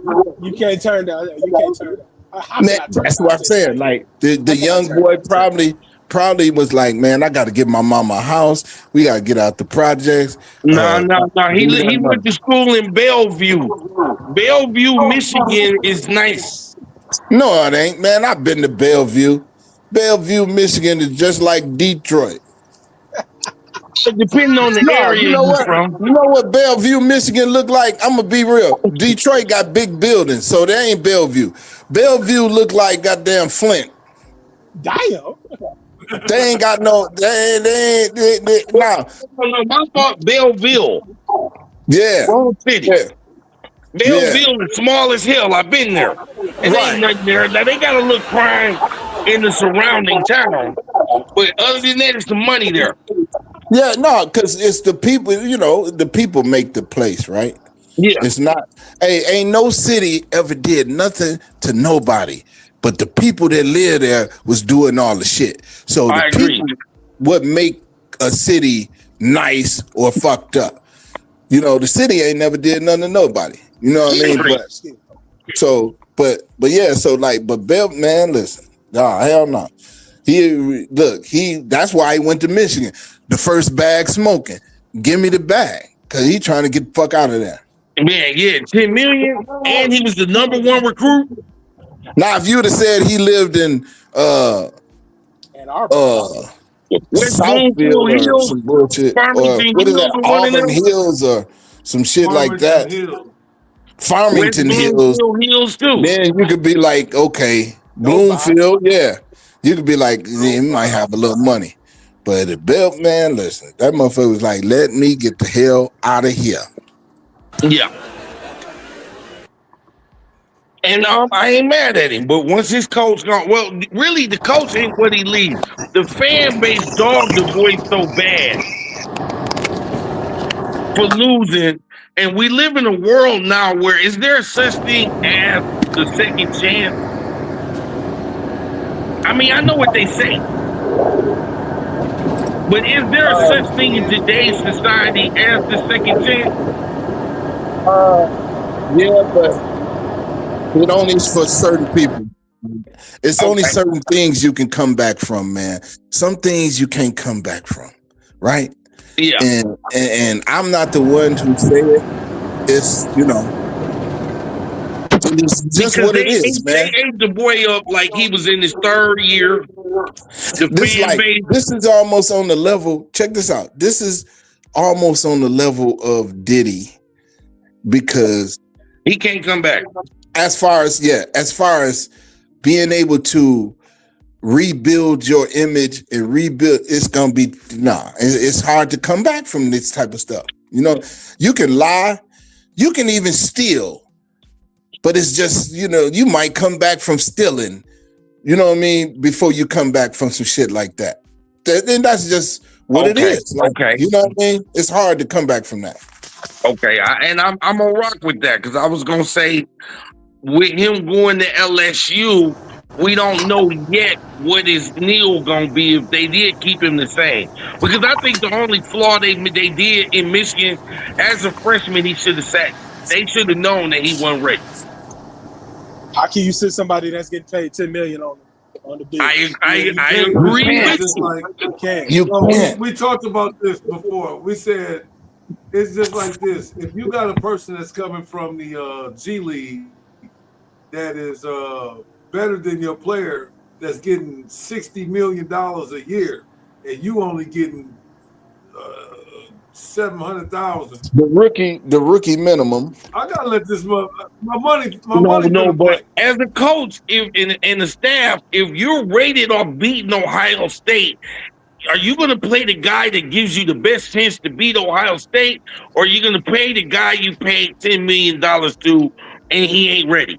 Well, we got to see what that $10 million do first. Yeah, we got to see what it's talking about. I got to see if his engine running. He got so when we lost, is you going to go buy a Rolls Royce and not drive it?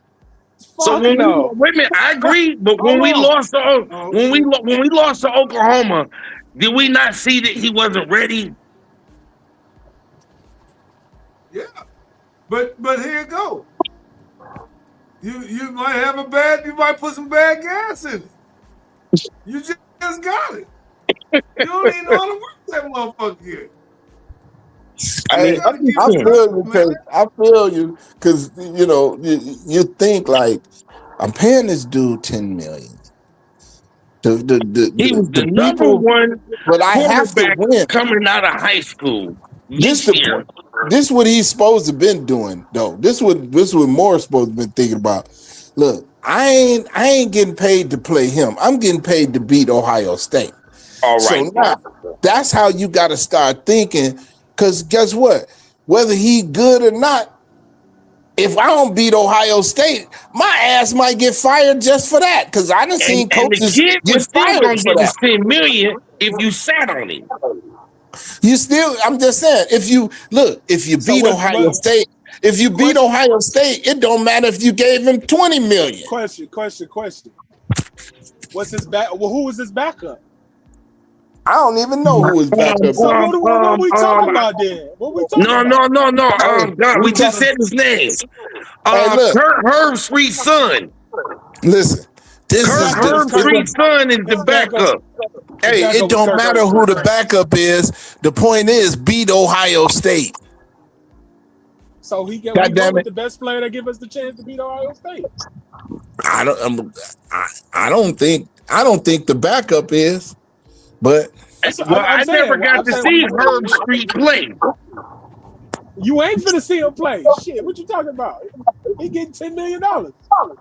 You never gonna see him play. Well, so I don't know if you know about prodigies, but they say Herb Street was all right in college. You know, the announcer guy, Herb Street, they say he was all right in college. And they say he decent, but $10 million with that young fella. So if he going to the portal, right? He's going to the portal, right? So now he got the job now. Yes, he do. You know what I mean? He got the job now. Unless they get another 5-star recruit and bump his ass again. I mean, I don't know, but they don't even have a coach, do they? Do they got a coach? No, we're trying to figure out if we want Alabama's coach. A couple other little lame names out here thrown out there. Then they talking about Dion. Bring Sharon Moore back. I mean, yeah, but it's hard to live that down, bro. I mean, I wasn't on when y'all was talking about Sharon the other day. I watched the video, and I'm gonna say if they beat Ohio State, none of this happened. Yeah, man, you could say that, but if she was gonna tell anyway. She was gonna tell it anyway, man. It was gonna come out. No matter what you do in the dark, man, it's gonna come out. Right. I'm gonna tell you what might help. It might not have came out exactly when it did, right? But the Ohio State loss made it might have made it. I got one for you though that nobody's mentioning. It was coming. Jerome Moore is the first black coach to ever beat Ohio State. He's the first black coach in Michigan history. So yes, and he's the first black coach to ever beat Ohio State. And your microphone echo. Of course, he's the first black coach. Of course. Exactly. Yeah. So that might help his resume. No. He's definitely man. It's hard. He can't go coach at HBCU. It's hard. It's hard, man. It's hard to come back from that. He can't coach his daughters. Hey, I'm gonna say it like this. Sharon Moore is like walking in the Grammys with shit on his shirt. Oh, yes. He can't get. It's no way he can. He can't get. He can't get about it. He can't get around it, bro. It's hard to come back from this, bro. But he might not even be able to coach Little League, bro. If he was coaching an HBCU school, would he be in this mess? If he was coaching same scenario, no, we wouldn't even know. We wouldn't even know it. We wouldn't even know. Okay. Well, me and my son was talking the other day, and he was saying that it's almost the same thing that happened with Udoka, and Udoka didn't crash out though. He got another job. And I don't know if it's because it was a different circumstances. I believe. Different circumstances. Different circumstances, and also it's the same thing because.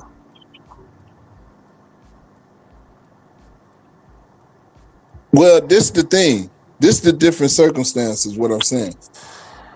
He wasn't married. She was. She was married. That's the difference. Udoka wasn't married. Udoka wasn't married, and he was hitting the president. No, he wasn't. Not me alone. No, he wasn't. They never married. They was engaged. He wasn't married, and he was hitting the president's wife or something. A president of basketball operations wife. So that's the different. That's a different scenario. Opposed to him being married to having a wife and cheating on his wife with a staff member. You know what I mean? And then guess what? He wasn't. Listen, this is another scenario that was different. He wasn't fucking his staff member. He was fucking up. He wasn't fucking down. Think about it. The president of basketball operations, he's over the head coach. So he was hitting his wife. So it's a difference. You feel me? I see a difference, but it's not a difference. That's the difference. Listen, it's a whole different scenario. And I want to say the difference, he didn't crash out. One person at a time, fellas. Listen, at a time. Listen, hear me out. No, listen.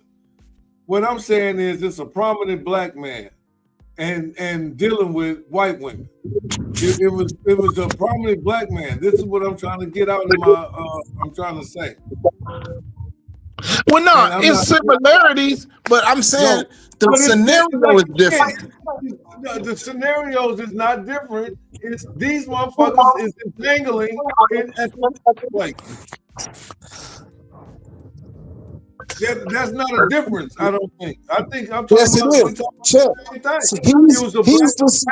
listen, this is the difference. Udoka is the subordinate. The girl, Moore was the head coach. He was fucking who worked for him. He can fire her. Udoka cannot fire the vice president's wife. Do you understand? That's the difference. You understand what I'm saying? I understand what you're saying. I said it's immoral. The only thing is it's immoral. That's the only similarities. But he couldn't fire. Listen, Udoka couldn't fire her, but Jamal Moore can fire that girl. I mean, it's so many factors that I could. I'm just explaining the differences. It's just like I'm just explaining the differences. There's differences in everything on Earth. We're all humans. We got 10 hands, but we look different in the face. I mean, we got fingers on our hands. Everybody got 5 on each hand. I got one for both of y'all. If Udoka crashed out, then it's a different story. But Udoka, no matter what, over the situation, there you go. Now that's where I can say that's why he got a job again. Exactly. It wasn't a crash out, but Udoka actually handled it okay because he was under the gun at that time. You can think that any man with their livelihood at stake, you don't know what a person will do, man, at any given moment, especially when they finna lose their livelihood. Now, I don't know if y'all heard this. The Sharon Moore situation, somebody put it out there that there was side chicks, that each university has chicks kind of for that. No, they said, I just seen one where if you don't cheat on your wife, you get this whole line over here to select from. Man, I just seen where they just had a whole thing with these OnlyFans girls or something. They call in TNT talking about he wanted to meet him and they would go to the games.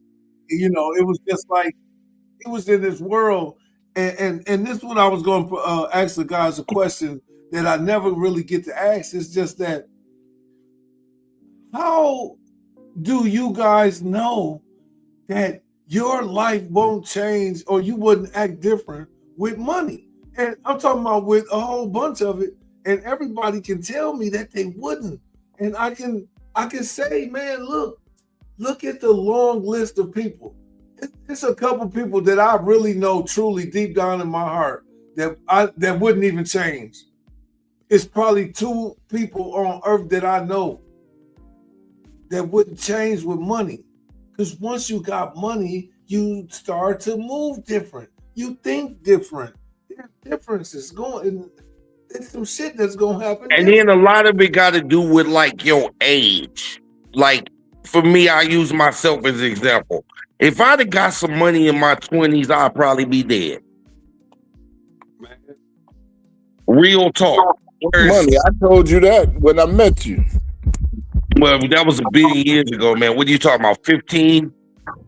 No, because remember, we went back that far. Hey, so check. This is the thing, though. We done seen people with money. We didn't have money. Yeah. We done money. No, money done seen with money. Yeah, you can damn near tell who would be fucked up if they got some money. You can just tell their character, how they act. Because how you act when you ain't got no money, you just gonna be that nigga with a lot of money. Money ain't gonna make you smarter. It ain't gonna make you more intelligent. It ain't gonna make you more moral. So you are what you are. If you immoral broke, when you get some money, you're gonna be a rich, immoral motherfucker. And that's just what it is. You are what you are. Ain't nothing gonna change you. People ain't gonna change. They was just that way. They just couldn't show you who they were because they ain't had no money to do it. That's the point. Yup. Because they was literally saying that this guy had mental health issues long before this, and this situation brought it out. See? Say this. I'm gonna use an example that we all know, except for Cortland. Cortland might not know, but Rudy, for example. How Rudy was, I knew him when he didn't have nothing, and I knew him when he was rich, right? Yep. That motherfucker was the same. He was the same. He was the same motherfucker.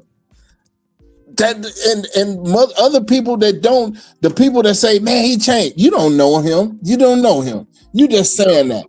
You don't even know him. I know him. This is saying he been the same way. He was an asshole when he was broke, and he an asshole now. Know what I'm saying? Yep. And that's makes just sense. what it is. And it makes sense. But it's so weird how that when you get a hold, and I've seen it too many times, man, and they keep doing it to all the to the blacks that can play basketball well. They'll give them these contracts, no financial literacy, no nothing. They just send them out there knowing that they finna have people come hounding them for money. They really supposed to live off of like a modest living, like give themselves an allowance for like 60,000 a year. Put some stuff in some planning in your portfolios and let that money grow. And really, like Allen Iverson probably did the best thing with that Reebok. And no, I want to correct. They did that for him. No, what I'm saying, what they did for him, I want to say, I believe that was one of the sweetest deals that. That was nice. And that was dope, man. So, do you believe this, Chet? Do you believe that you're not allowed to do? Do you think it's in their contracts to not help their people?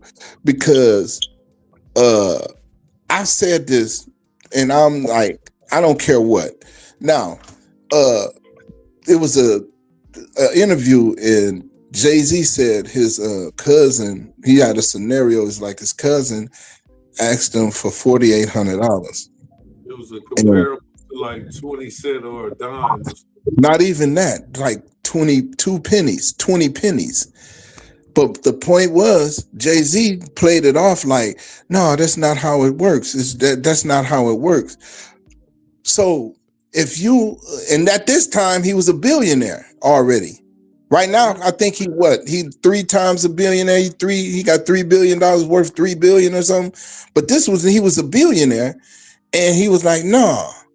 So I'm like, damn, why wouldn't he give his cuz either his cuz? I don't get it. I don't know. Like, why wouldn't you give your cousin $4,800? You should give him that just because, all right, cuz I ain't never gave you nothing, or I ain't never did nothing for you. Here, bro. Here, it's only $5,000. We'll never know the full truth of it, but there is some validity of the fact that if they let you win, it's rules. Right. Now check this out. The reason why I say that, you remember when Lamar Jackson was negotiating his deal, and they was trying to make him get a agent, but he kept his mama as his agent. They didn't want him to do that. Why? Because why didn't he? Why? That's his mama. If I want her to be wealth. Right. So why? So that's why I say this. It's probably in your contract in some of these deals in the entertainment world where you can't help the people that you want to help. Or it's got to be. You have to authorize anybody you help. Right, because guess what? Now they say LeBron built schools, right, in Cleveland, right? Yeah.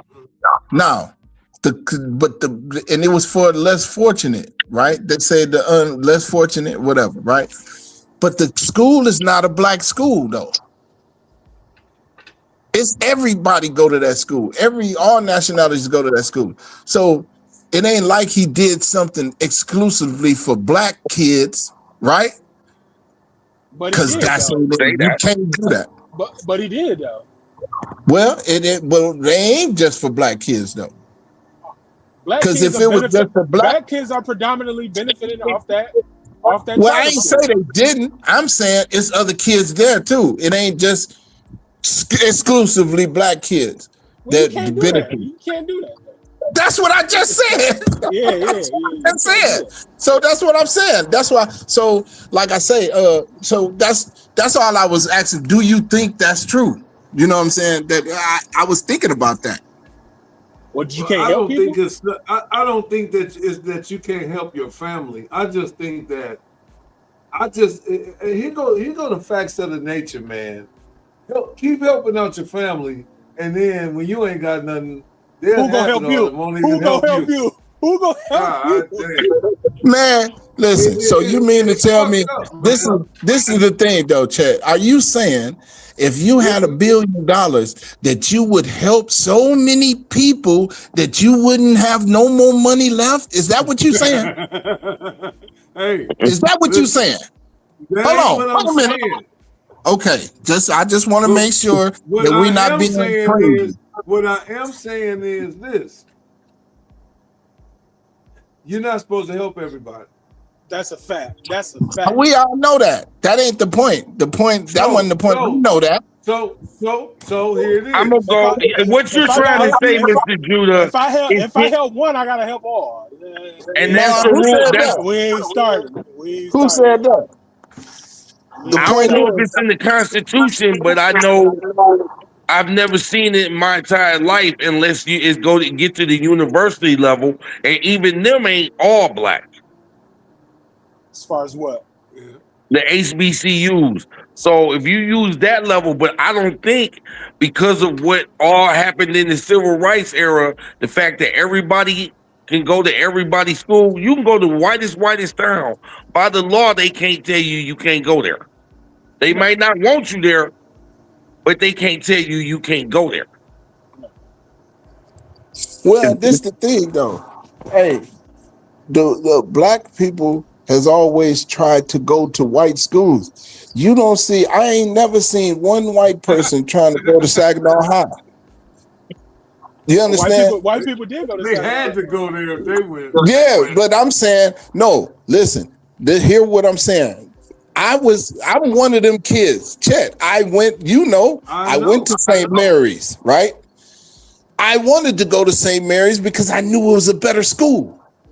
Right. And I want to say, as far as Saginaw High, I met white people that was old as Methuselah with degrees with blacks. They diploma from Saginaw High. Yeah. Well, it was a black school. But listen. This is the point I'm making. No, we wanted to go to Nouvelle. You remember Nouvelle, Chet, right? I remember Nouvelle. Right. We wanted to go to Nouvelle. Not one student that went to Nouvelle wanted to go to Saginaw High. That's the point I'm making. They don't want to go to our schools. If they in our school, they gotta be there. They gotta be there. 10th grade year out of Weber, a motherfucker got threw off the fucking roof. Damn. Like, what the fuck? But the thing is though, fellas, is that when you come from a certain background, why would you want to be delegated to that? No, I want to ask you a question, Cortland. Tell the truth though. Yeah. Do you know anybody that went to Nouvelle that wanted to go to Saginaw High? No. Right. But you have people that said Saginaw High wish they could go to Nouvelle. Why is that? Why is that? That's the point. So that's what I was saying. So like, but yeah, go ahead. I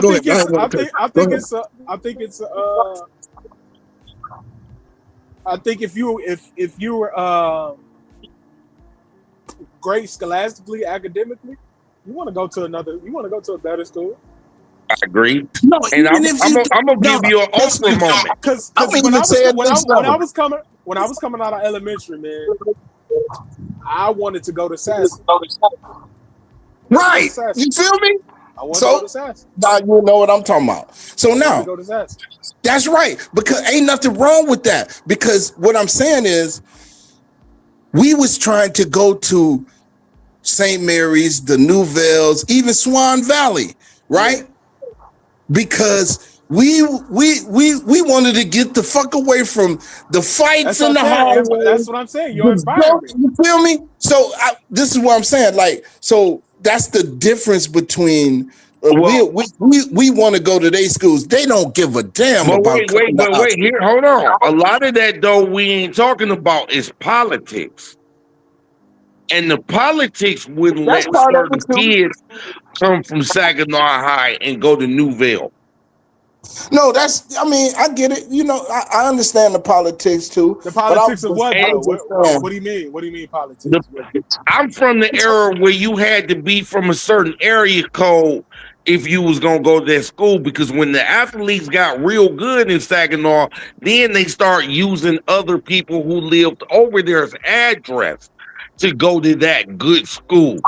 Jay Rich used somebody else's address to go to Nouvelle. Yeah. You get what I'm saying? Well, I think his uncle lived out there, right? All right then. So the politics kept a lot of kids from moving around. The good parents that wanted to get their kids out that environment didn't have nobody over there to use their address. Hey, did you? It's funny you Well, say that. is that on the parent though? No, Hey, Why I not? remember Why not? 2 years ago or 3 years ago, a lady in Chicago, she wanted to send her son to a different school, so she used the address. Do you know they took her to jail for that shit? well, they pick and choose who they, I Well, get I'm it. just saying, like they made it like that was a crime. Now, okay, I get it that you lied about your address, but how is that a crime to go to jail though? Because of the politics. Bitch, you On should have Monday done it's your school, research. on Tuesday it ain't. I don't even know what they charged her with, but you can Google that situation. A Google it. RICO. It's on there. But I was like, God damn, like y'all don't want us, because all she trying to do is get her son in a better school with better books, where they got books in them. Move over here if you want to do that. But You but can you move. can't. But you can't because she don't Why make can't? enough money. Well, make more money then. Well, how that's easy to say. Hey, Yeah, that's easy to say. Make more money. you figure it out. But everybody, yeah, it ain't just like you can wake up tomorrow and like, all right, I'm making $10,000 more now. No, it don't work like that. Now, Cortland, And by the I want time to go she back. do, You said something about why, and I said, you know what? I'm gonna recant my statement because you are right. Regardless, if you want the best for your child, You're gonna gonna go do better. network. You're gonna do better. hey, guess what? net. But yeah, but it's a magic thing. Like overnight, I'm doing better. By the time she do better, hell, her son probably graduated now. Well, that's her fault. That is Well, your fault. okay, well, you can say that. Okay, you can say That is that. your fault. Nobody told you to have a baby at 14. Nobody tell you that. Man. Hey, well, Nobody I'm not told gonna you that. argue that. Nobody told you that. I'm not even gonna argue that. You had a life to live just like your son or daughter got a life to live. So you could have went to school and got your master's. You could have did everything under the sun, but you chose the route to go. You went that route, so you gotta play the hand you dealt. Or change, or have that bitch reshuffle. Oh, have it reshuffle. That ain't gonna gonna work. Yeah, ain't nobody had their hand reshuffled. Nobody. You have it reshuffle. Well, you got to go back. You got to kill yourself and get a new deck. That's the only way. Yeah, ain't no do-overs. It's do better. You can do better. You can do better. It's do better. Do better. So ain't no do over. You got to do better. Look, the highest point of anybody's life, there's always something you can do better. Yes. I give you that. You know what I'm saying? I can use my own life and say at the end of the day, I ask God, if you give me another shot at this thing, everything you taught me, every situation you gave me, I'm going to use it to my benefit. And I went to work. I came back to Saginaw in 2018 with a backpack. Yeah. That's all I had. I argue with people every day, and I say, underneath the dude that's president now, for my lifestyle, it worked. I bought 2 houses under this dude. Mm-hmm. Mind you, in 2023, I was on Section 8. How a dude get Section 8? So one, I know it's a God, and God made sure I was good. And when I got my opportunity, I rebuilt my life. Yes. Completely rebuilt it. Now I'm not an alcoholic. Hell, I ain't been a junkie in years. I ain't got to sell dope no more. I ain't got to ask a motherfucker for shit. And that's because I took the deck and reshuffled it. So you can reshuffle it. Don't yes, listen to my you man. can. Yeah. Don't listen. Certain situations ain't no do-over. So he right too. Yeah. In certain situations, ain't no do-over. Ain't no do-over for Puffy. Yeah. We now know that he's a card-carrying punk. Diddler juice. People who still condone the culture. They condone the shit that we do as black people and then blame everybody else. Instead of looking in the mirror and say, my word I told Chet the other day, when it's organic, black people will be together like KT want us to be. But as long as we keep forcing it, it ain't gonna never happen. Because a lot of people with a lot of it's so many different types of black people. And until we get rid of those who strictly support the culture, then that's when the problem gonna be. Them the ones, as I quote KT, we gotta get out the way. I've been told you that. You're the ones who got to kill first. But check this out. This is what I want to say. If nobody on this panel right now can sit here and say that they wish, they say, if I could go back, meaning reshuffle the deck, right? If I could go back and change things and I would do this different, you can't tell me that everybody on this panel would say, no, I'm good with the deck. I wouldn't even do it, right? If you could. Yeah, I'm going to say, somebody asked me about 3 months ago, if you could go back in time, what would you say to your younger self? Would your younger self even listen to you? And I was like, yeah, at the end of the day, the fact that I came back in the future, I'd have been like, nigga, what the fuck am I going to fuck up on? No, I'm just saying. So you wouldn't, I'm going to just use Cheddar Bob. Cheddar Bob goes back to 1995. Right? Do you mean to tell me you would do the same thing over? So the fuck would. Right. So that means you can't reshuffle the deck. No. Well, that's why I answered his question. Stop. This is what I got to say to that. That's where I had to look in the mirror and say, I got to change the future now. Now I got to pump it into my son, because once I see the greatness, I got to nurture the greatness. I got to pour water on it, because I already know if it was happening to me, if it was me, what I would want. I didn't get the nurturing of a flower and loved and shown the way. Everything you that's needed. That's why I do it. Everything exactly. So I know the ingredients right to create this monster. Right.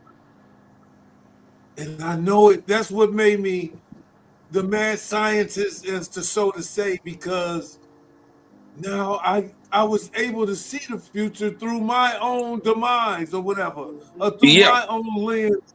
I seen it. So if I can take those in and just say, hey, I got to show love to the next generation. Here you go, my son graduate cum laude. Summa cum laude. Sorry, I said it wrong. Summa cum laude. And my grandson put on his hat, and he said, "How do I look?" And I said, "He just inspired the future again." Yeah. The shit ain't gonna stop. So by me saying I'm not reshuffling the deck, but I'm setting the cards up now. That's the whole different topic. No, you gave him a deck that's stacked. That's what you did. Yeah. You gave him a stacked deck and your grandson a stacked deck. That's the point. But you can't. I ain't saying you couldn't do that. No, I said you cannot reshuffle the deck. Judah, what you said is a double-edged sword. That's why I agreed and disagreed, because in certain situations you can't restack the deck. You don't need to do but you can reshuffle the decks though. No, you can give the next generation a stacked deck. You can reshuffle the deck for yourself. You can see, you can get to a point and say, oh, these cards, the cards that I've been playing, this ain't working for me, so I'm gonna stop right here. A lot of people keep going. They just keep going. They never stop. That's not reshuffling the deck. You can't get a reset. You can't. So you can't go to the casino. That's playing the cards differently. You still got the same cards. cards Reshuffled. No, when we play spades, we reshuffle the deck every time. Reshuffle the deck every time. Hey, once you get them cards, if we playing a hand of cards, and it's and I dealt all 13 to everybody. You can't throw it in and reshuffle. You got to play them cards. Now, how you play them? What? How you play them cards? He's right on that. If just listen, now you got to listen to what he's saying now. Oh, I understand what he's saying. What he's really saying is you can cut the deck differently. Right, you can play it differently, but you got the same cards. Now, what's reshuffling is, like I explained, go back and go to 95 and make a different decision. That's reshuffling the deck. All right, but then I'm gonna ask this question that was asked to me for all three of y'all. Chet, if you could go through the portal and talk to young Chet, would young Chet talk to him? Would Chet talk to young Chet, talk to old Chet? Yep, because I'll be like, who is this motherfucker with this gray hair coming up to me talking about he me? And I'll be like, hold on, I got to listen because maybe I don't know, Chet. I don't know. No, I think because guess what? I do think so, man. It's like because I know me now. Would your younger self speak to older you? No, this is the thing. I believe him because Chet was never a person that didn't listen. I guess he did listen to who he would listen to. I'm gonna say that. But for me, I felt like he always listened to me, right? Yeah. So but I would say for you too, Judah. Would you, if old man KT went through the portal and talked to young KT? Oh, I'm listening 100% because I was always a listener. Cortland? I was always a listener to, especially my elders, especially even though, listen, Money, you know this. You done seen this live action. You done seen us on the block, and a crackhead came up to me, and 9 times out of 10, you'll be like, why are you talking to this fool, right? But when he came up to me and was talking to me, you was like, damn, you start listening, because I was listening. Do you remember what day I'm talking about? Yep. You know what I'm saying? So, like, I've always been a listener. Now, if you're talking stupid, then I'm gonna be like, nah. Now my next, I gotta ask Cortland. Because Cortland ain't answer. Would you talk to your younger self? I mean, your older self. Would I talk to him? Yep. If he came back and say, I need to holler at you. No. You're the first person I ever heard say no. Nobody would talk to their older self. No. You wouldn't go talk to your older self. Ain't gonna lie, first thing you gonna say, nigga, who is you? But if he can identify that he is you, would you talk to him? You know who identified to me who was me? And I didn't listen to? My motherfucking father. Okay. So no, I wouldn't listen to the older me. I didn't listen to one word he told. Though? He just hit on something so cold. You really, your daddy is your older self. That is your older self. You didn't listen to nothing he said. You didn't listen to nothing he told you. He gave you the game, laid it out for you. You didn't listen to nothing he told you. Or maybe some of us listening too much. It's a way, man. I didn't put it all to work until I got older. The shit my old man told me. When I got older, that shit registered. Everybody. So why would you talk to your older self if that's the same? If that's true, try and true with your father. Well, I'm cocky like that, so I'd have went back and be like, "Hey, young me," and young me would have looked at me and be like, and I'd have thought the young me would have asked old me. But you don't know that's you though. You don't know that's you. Nah, if he identified himself, that's what I'm saying. The older you's gonna identify himself, but that's not how it's gonna play out. Though. Is you. That's not how it's gonna play out, though. I mean, I'm just going by purebred. It was all hypothetical. It was hypothetical thinking, it's hypothetical, but it's not gonna play out like that. Well, you can say that. Everything's about the multiverse. I get what you're saying about it won't play out like I see what you're coming from though. Yeah, I understand both ways. I understand both sides of what he's saying, and I can't say that's not an honest answer. He's the first person I ever heard say that he wouldn't. Because you know what? It's just like, and I'm just going off of the aspect of I'm gonna listen. I'm gonna listen. You saying it in hindsight. You were saying but at the time you would. But you at 17, you wouldn't listen to your oldest. Well, listen. I'm just going off of. I'm a listener. I pay attention to my elders. When they tell me something, did you listen to everything? Did you apply it though?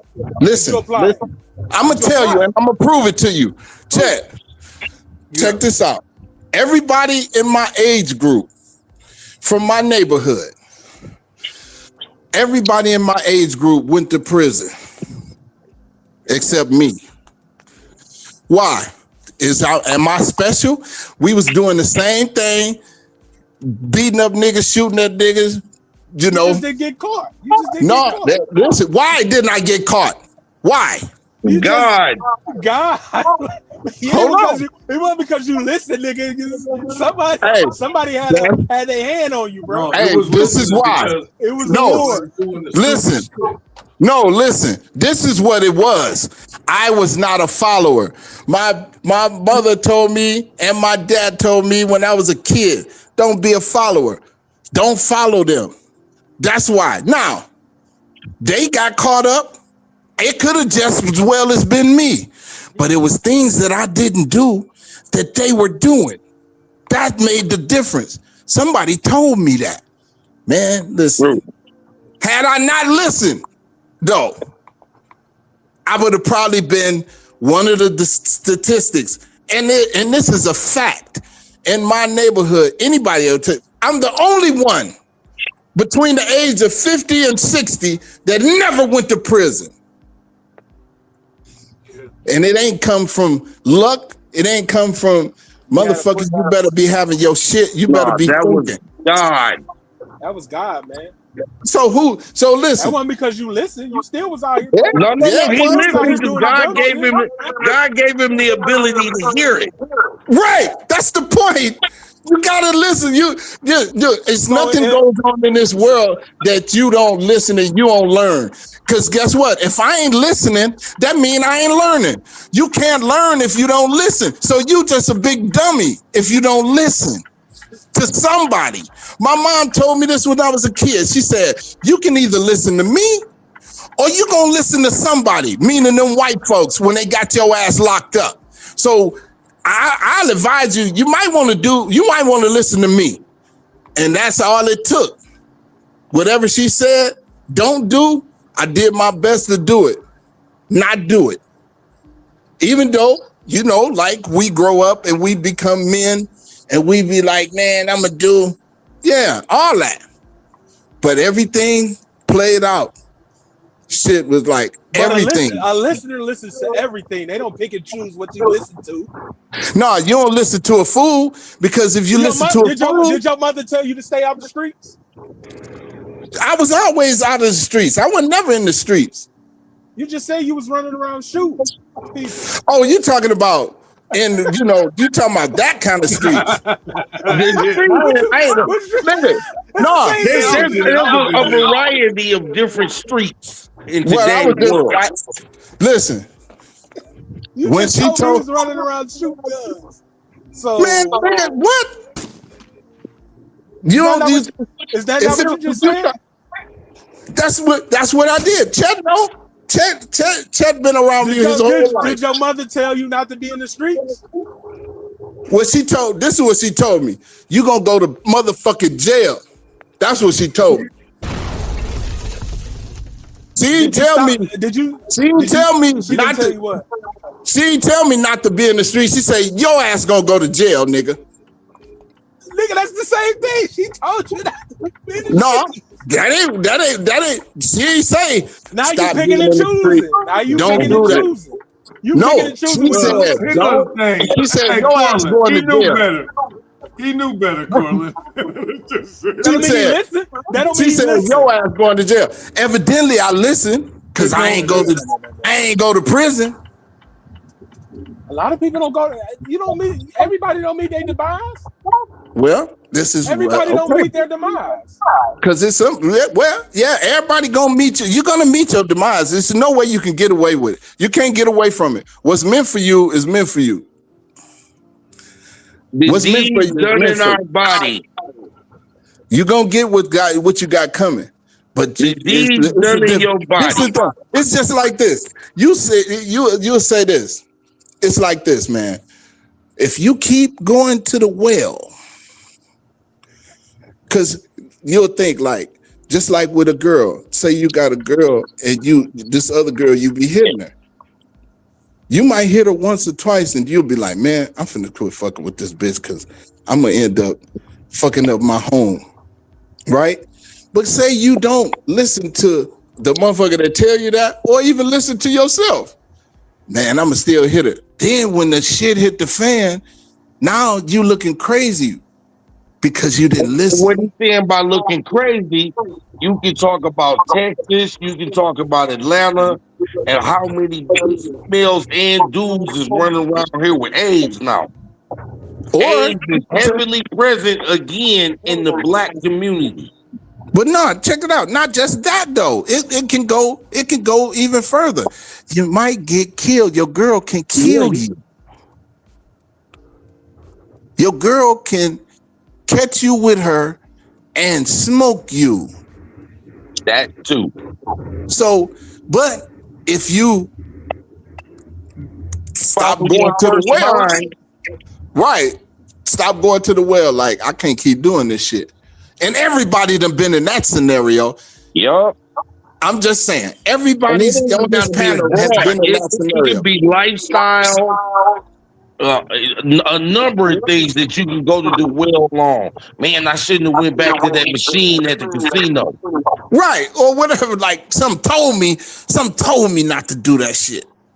But you ain't hear it. You ain't listen. Everybody in here has an inner voice, and sometimes, man, that's the voice that you really got to listen to. It's really I don't know if you ever heard of gut feeling, but you got I get it.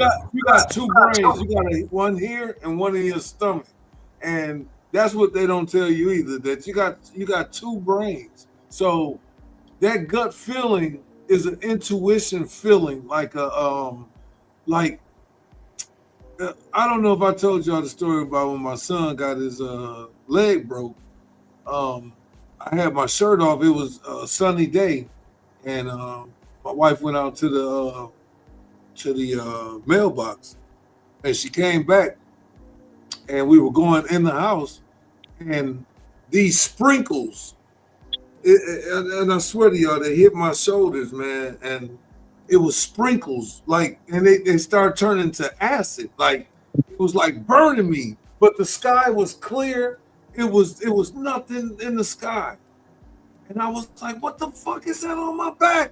So I go into the living room, and I'm scraping my back on the floor, like, "What the fuck is this?" I'm telling you, y'all. Not even 20, 30 minutes later, my son pulled up and he had a broken ankle.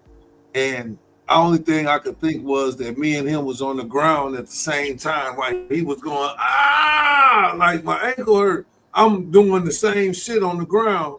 And I'm like, what the fuck? He get home. It ain't possible.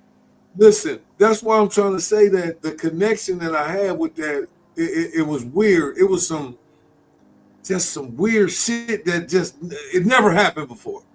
So I like I'm trying to say is like I just want to be able to get at everything to my kids that I didn't have, and hopefully that I can make the world better, man. You know, I'm not gonna say money is gonna do it because I believe love is the most powerful thing on earth. I don't know how I know it, but when God showed me that, I said, wow, there's something else. You know, we're in this perfect system of rotating through the cosmos, man. We're just out here in vast space. And if I got a connection with my son, I know that the Almighty got a connection with me. And that inside voice that is telling me to do right is the Almighty right. And Well, you did something right because your son ain't out here on drugs. He ain't selling dope. He ain't killed nobody. You said he just graduated from fraternity, graduated no, from from college. college, yeah. From college. So as a parent, you've already done the steps coming from our background. So I mean, give yourself a pat on the back. The only Here's thing you can ever do in my book is move the fuck up out of there but and take me with you. guess what though? But guess what? That's the guy that get me out of here because he ain't gonna be able to be contained here. I'm And I setting him see that. up. I'm setting him up to not be contained in this fish tank.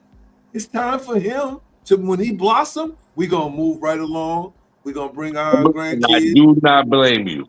and everybody gonna grow around my son because he's that light. And I swear when y'all get to see him in person, y'all gonna see exactly what I'm talking about. He got that glow, like what was my man on Bruce Leroy, man. Bruce Leroy? Kiss my Converse. Listen, he got the high pro glow, man. Like so, With the energy that you definitely put into him, and I can see the love you got for him. I mean, that's you brought back, you know what I mean, an extension of yourself. So at no, the but end the of the but the day, superpower me though, that's what's up. man. You know what I mean? And that's That's a great feeling. And I hope he really appreciate and know how much his father want to see him succeed. I tell him all the time. I'm the only man that wants you to be better than me. I'm the only man on earth that wants you to be better than me. As all parents should want for their kids. And that's what all parents should want, but that don't mean that it's gonna be there. And I ain't saying that, I gotta be honest, the way that my dad was, it kind of it helped me to not be that way with my son. I didn't want to have that feeling in my kid that loved me. You see what I'm saying? That looks up to me. So I got to make this boy know that I'm proud of him. I got to show him love. Like this shit is real amongst a man. A lot of men probably had never been showed a lot of love because they're you gonna make a sissy out the boy or whatever. No, Yeah, I want yeah, this. yeah. I want this motherfucker to know From I our love this motherfucker. traditional last upbringing. Yeah, and yeah. Maybe like I said, I have dreams about shit that maybe a lot of people don't have. Maybe I dream about having that mansion on the hill with the Rolls Royce in front. Maybe I dream about all of these crazy little things, but that don't mean everybody else does. So that's why I gotta put still the effort that I gotta almost still live that life like I have it. Like I got the big everything, swimming pool in the in-house, the whatever I can dream of. But I'm gonna put that effort into my son like I got it already. Like that shit is already there. Like and I don't put no I would never want to hurt my family in that way of not thinking that I had they back. You know, fuck it. If I ain't got shit, we going down. The whole ship, I'm going down with the ship, man. If the motherfucker going under, man, I'm going. Right. I'm drowning first. No casualties. No casualties. No, you know what I'm saying? I'm trying to make sure everybody is okay. And if I can't do it, guess what? I'm going down with the ship, man. Because I'm putting my life on it, man. And No, it's your ship. You built it. Yeah, you built it. Yeah. So you gotta be the captain. You the captain. Yep. The captain don't leave the ship. The captain always go down, but his passengers, he always makes sure that they safe. They get off the boat first. And You if he understand? can get his ass off the boat, then he needs to get the hell off the boat. Right. But make sure your people good too. Hey, Don't leave your people on the boat. Imagine the captain when the ship going down, he jump out and he got a life vest, but everybody on the boat ain't got them. They go down. That's not how it works. Right? What You can't do that. Hey, that's not how it works. No, that's not how it works. Hey, I seen a video of Sugar Free. I'm sure y'all seen it on this. It was going viral. When he was like, his wife asked him, "Just like, babe, you know, what if we was going on this boat ride, and what if it was a shark? Oh, if the shark got you, the first thing I'm gonna say is, throw your purse on the boat, and if it's God's will." I was like, this is fucking crazy. I was like, bro, what kind of shit is that to tell your wife, even though it was a joke, right? But that mindset is like, throw your purse on the boat. He don't give a fuck about her. He just like, throw your purse on the boat. And if it's God's will, man, I like to fell out. I said, this is crazy. Well, think about it. We all from the era of 8-Ball MJG. Would you kill for me? Yeah, if my life in danger too. Would you steal from me? Yeah, if that shit belongs to you. Yeah. Come from that.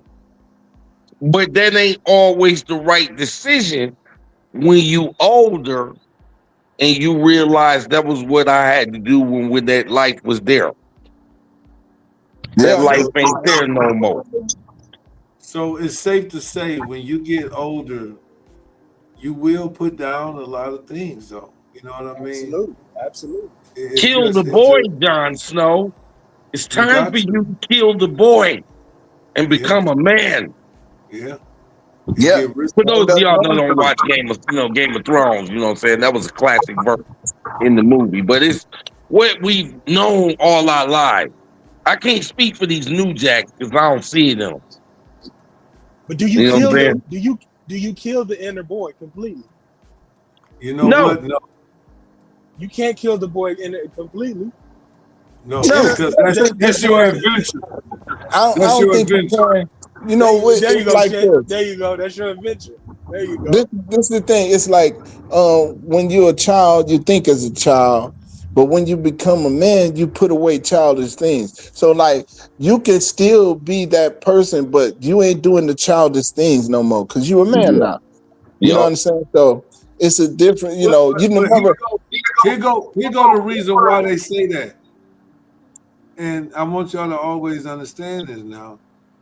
The inner child can never be killed. Never. Because you got it. You want to know why? You have to pass on your feelings to the next generation how you didn't want to be feeling. And if you don't understand, you could be talking to a kid. They could be 10 years old. You say you're 50. They're 40 years apart. You're looking at this person. Do you know you must tell him everything that you can and treat him like that was you? Because he's going to create the same patterns if you don't stop. If you're yelling at a kid. If you don't stop the bad habits before they come, because you know they gonna come, because that's the reincarnation of you. Reincarnation of you. So do you want do you really want a person out here feeling a certain way how you felt? So if my dad treated me a certain way that made me feel like, damn, he don't really fuck with me like that. So I ain't gonna never do that to my son to make him think that I don't fuck with him like that. I never do it.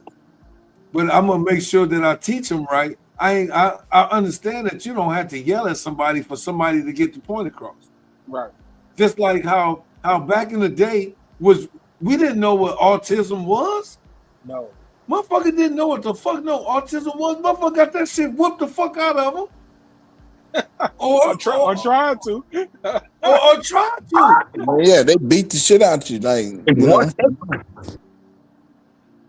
So, but you gotta think. I think me and somebody has talked about this. That come from that slave nature, though. Yes. They got beat. They wanna beat your ass because they got beat. Yeah. They see motherfuckers get their ass beat. No, what it is they said, I know how to make his ass act right. Because when I got my ass beat, I straightened right up. That's how they think in their mind. But the messed up part is now because of the food, social media, and all that. The generations after us is weak as hell. They fragile. So you gotta really handle them. But are they really fragile though?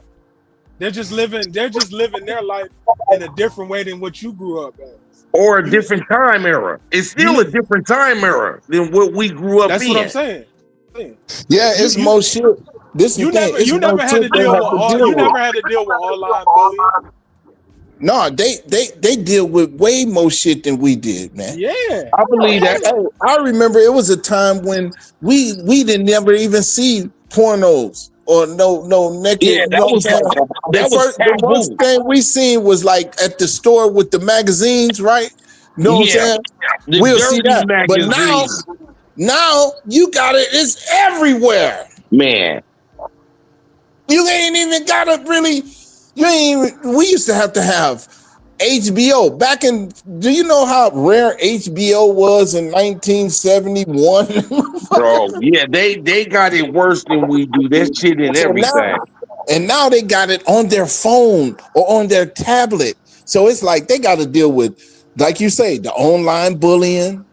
We used to do the bullying shit, but it was just like it was in person or something. It was at school. Right. But now it's a motherfucker bullying you, and you don't even know what he look like. No, you don't even know what he look like. You know what he look like. You know what I'm saying? But the difference is, I got the right to face my accuser.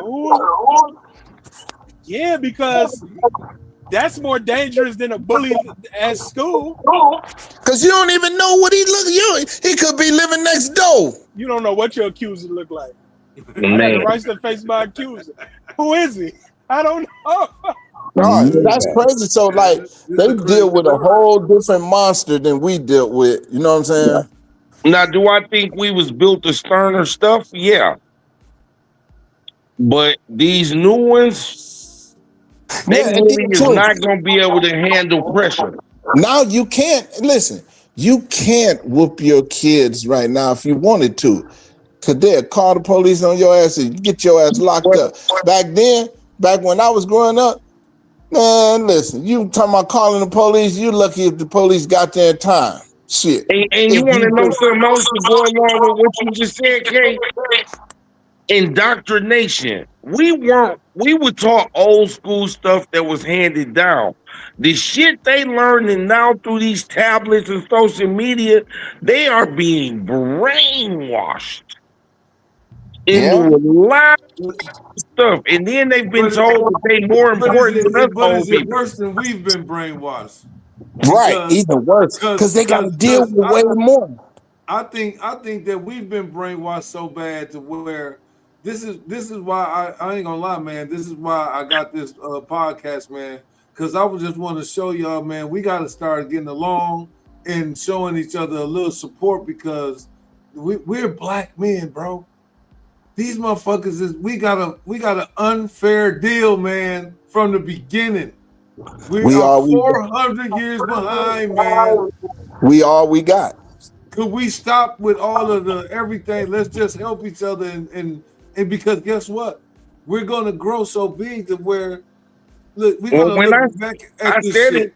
Go I ahead. said it about it. Once it becomes organic, Oh, we'll okay. never even have to have this conversation because it's gonna be organic. No, but the reason why I'm saying it is like it's like and I'm gonna be honest, man. I gotta say everything I feel tonight for a minute. But it's like when I got a buddy, man, and you know, when I hear people talk and say things and try to say stuff like to just belittle somebody or whatever, and the words that I heard were like, man, we could do this show, man. Fuck like basically Tesla ain't shit. Like, fuck that shit. You know what I mean? Like that's some bullshit. So I caught it, you know, and here it go. I'm not no hater about shit, man, but this ain't the first time I heard some shit like that. So it just I made me say won't to mention myself, no damn, bro, names. I won't mention no names, what but I is feel somebody I was close to just because I had came on your show stopped talking to me. Oh And I'm wow. like, damn, I ain't know yeah. it was some sort of feelings. We all from the same city. Y'all all did the same shit.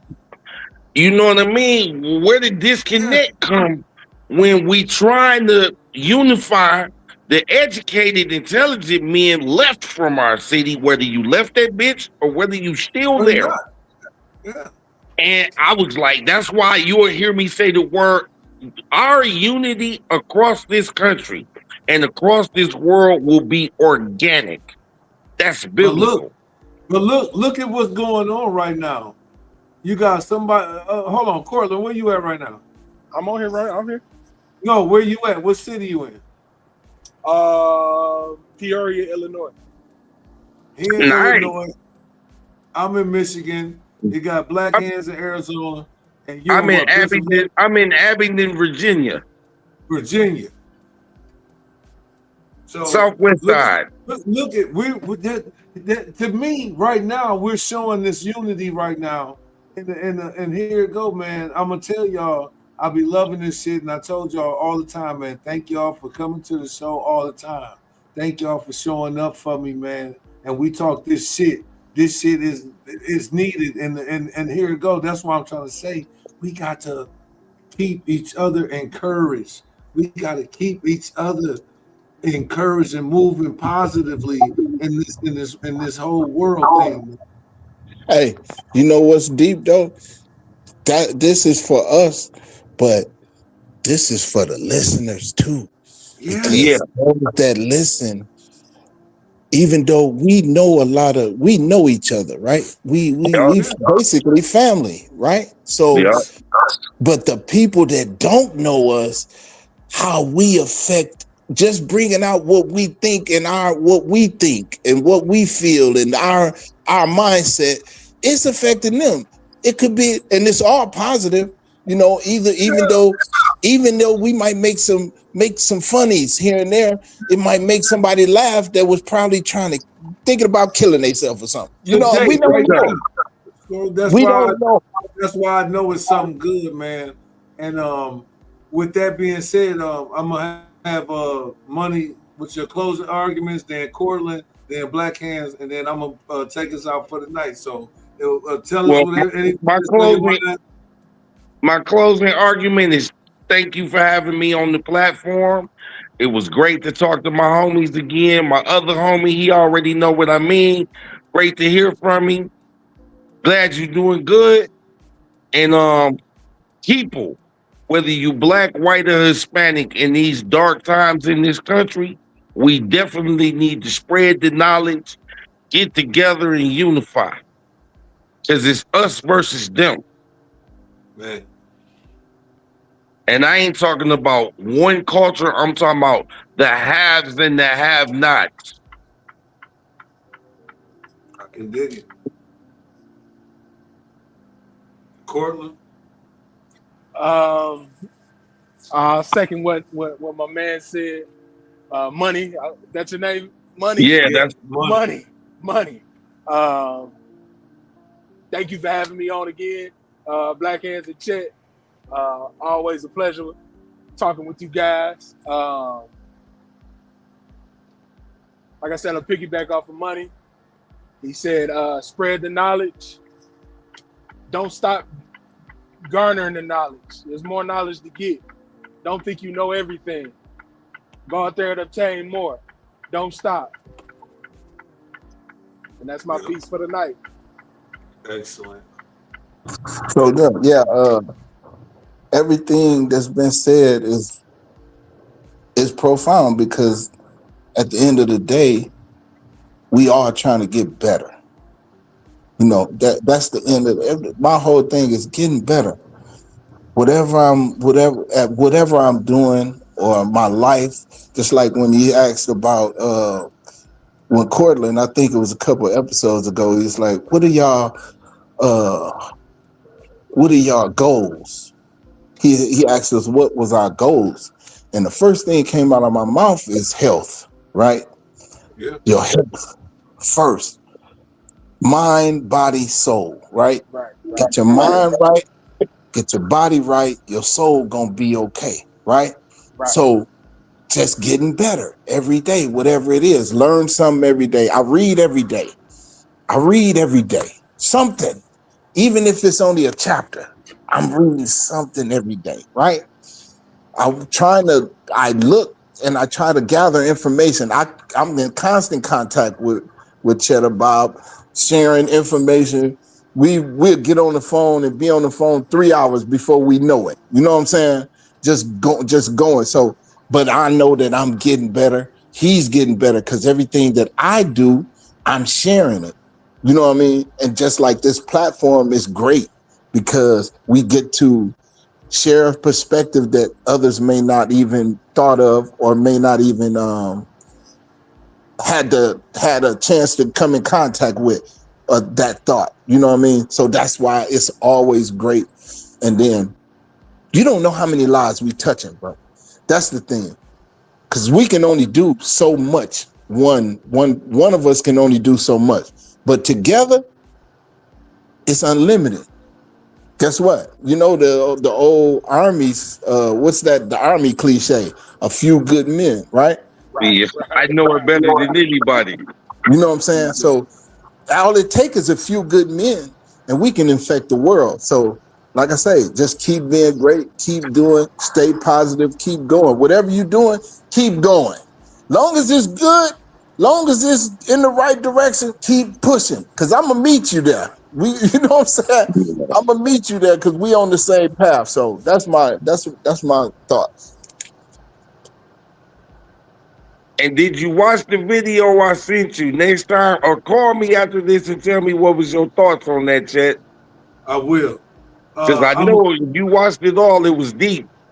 I got like 5 minutes, man. That damn truck was so loud today, but I'm gonna get it though.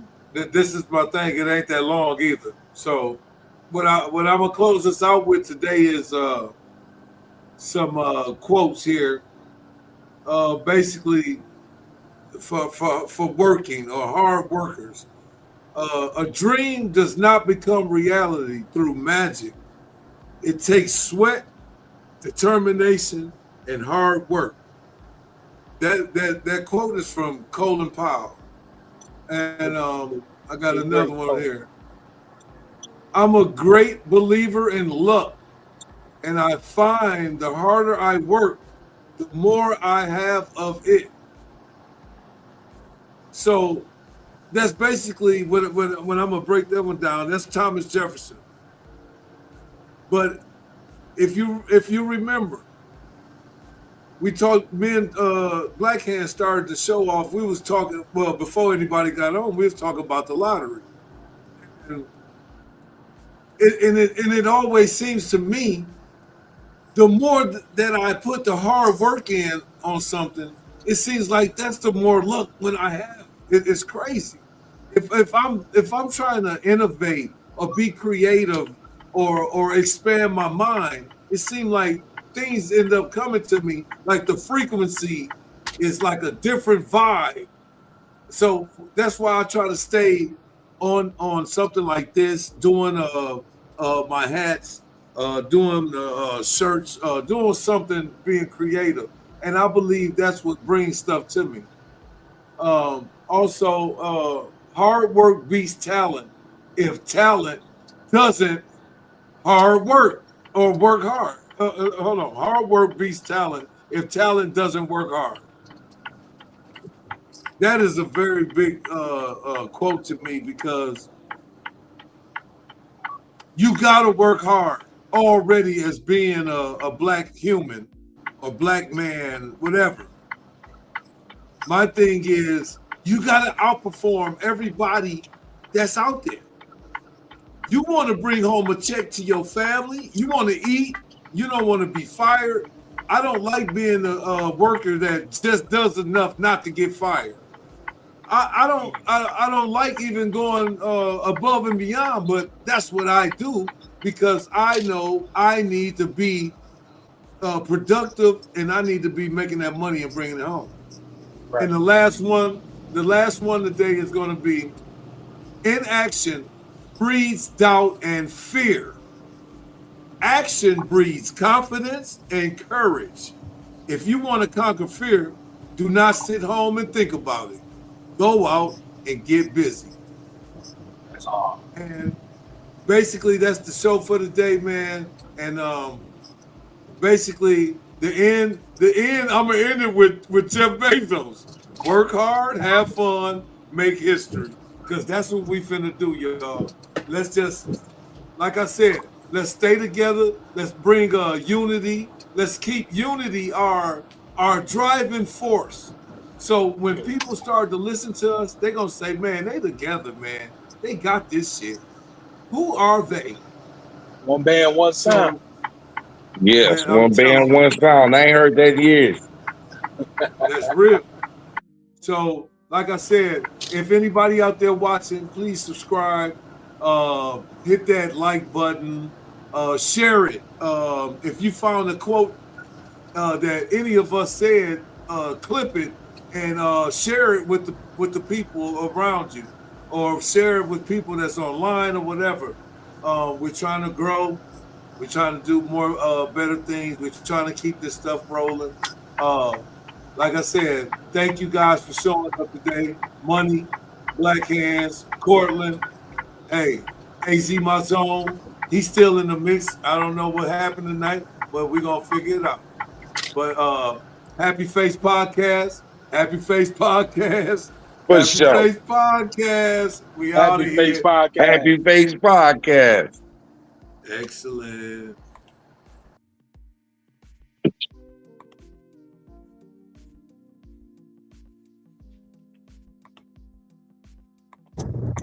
Yeah, boy. Ooh, this is your boy, Chester Searles, where money rules the world, with my co-hosts, right AZ My Zone and Black Hands. Yeah, I see that scripture too. You see that? Welcome to another show. Yeah, that's cold. You gotta start doing this. Is your boy, man. Chester Searles, where money rules the world. With my co-hosts, AZ My Zone and things we said was I was thinking. Black Hands.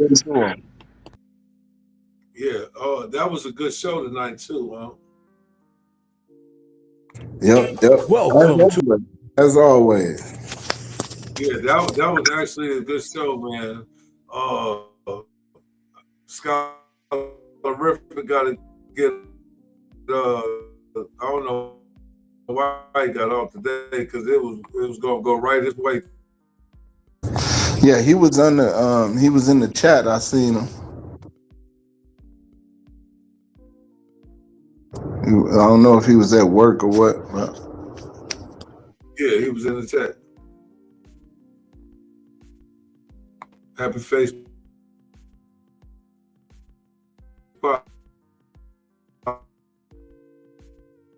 so he could, because I would have went into the Tupac story. You already know. I was just waiting for him. Yeah. With that's a heavy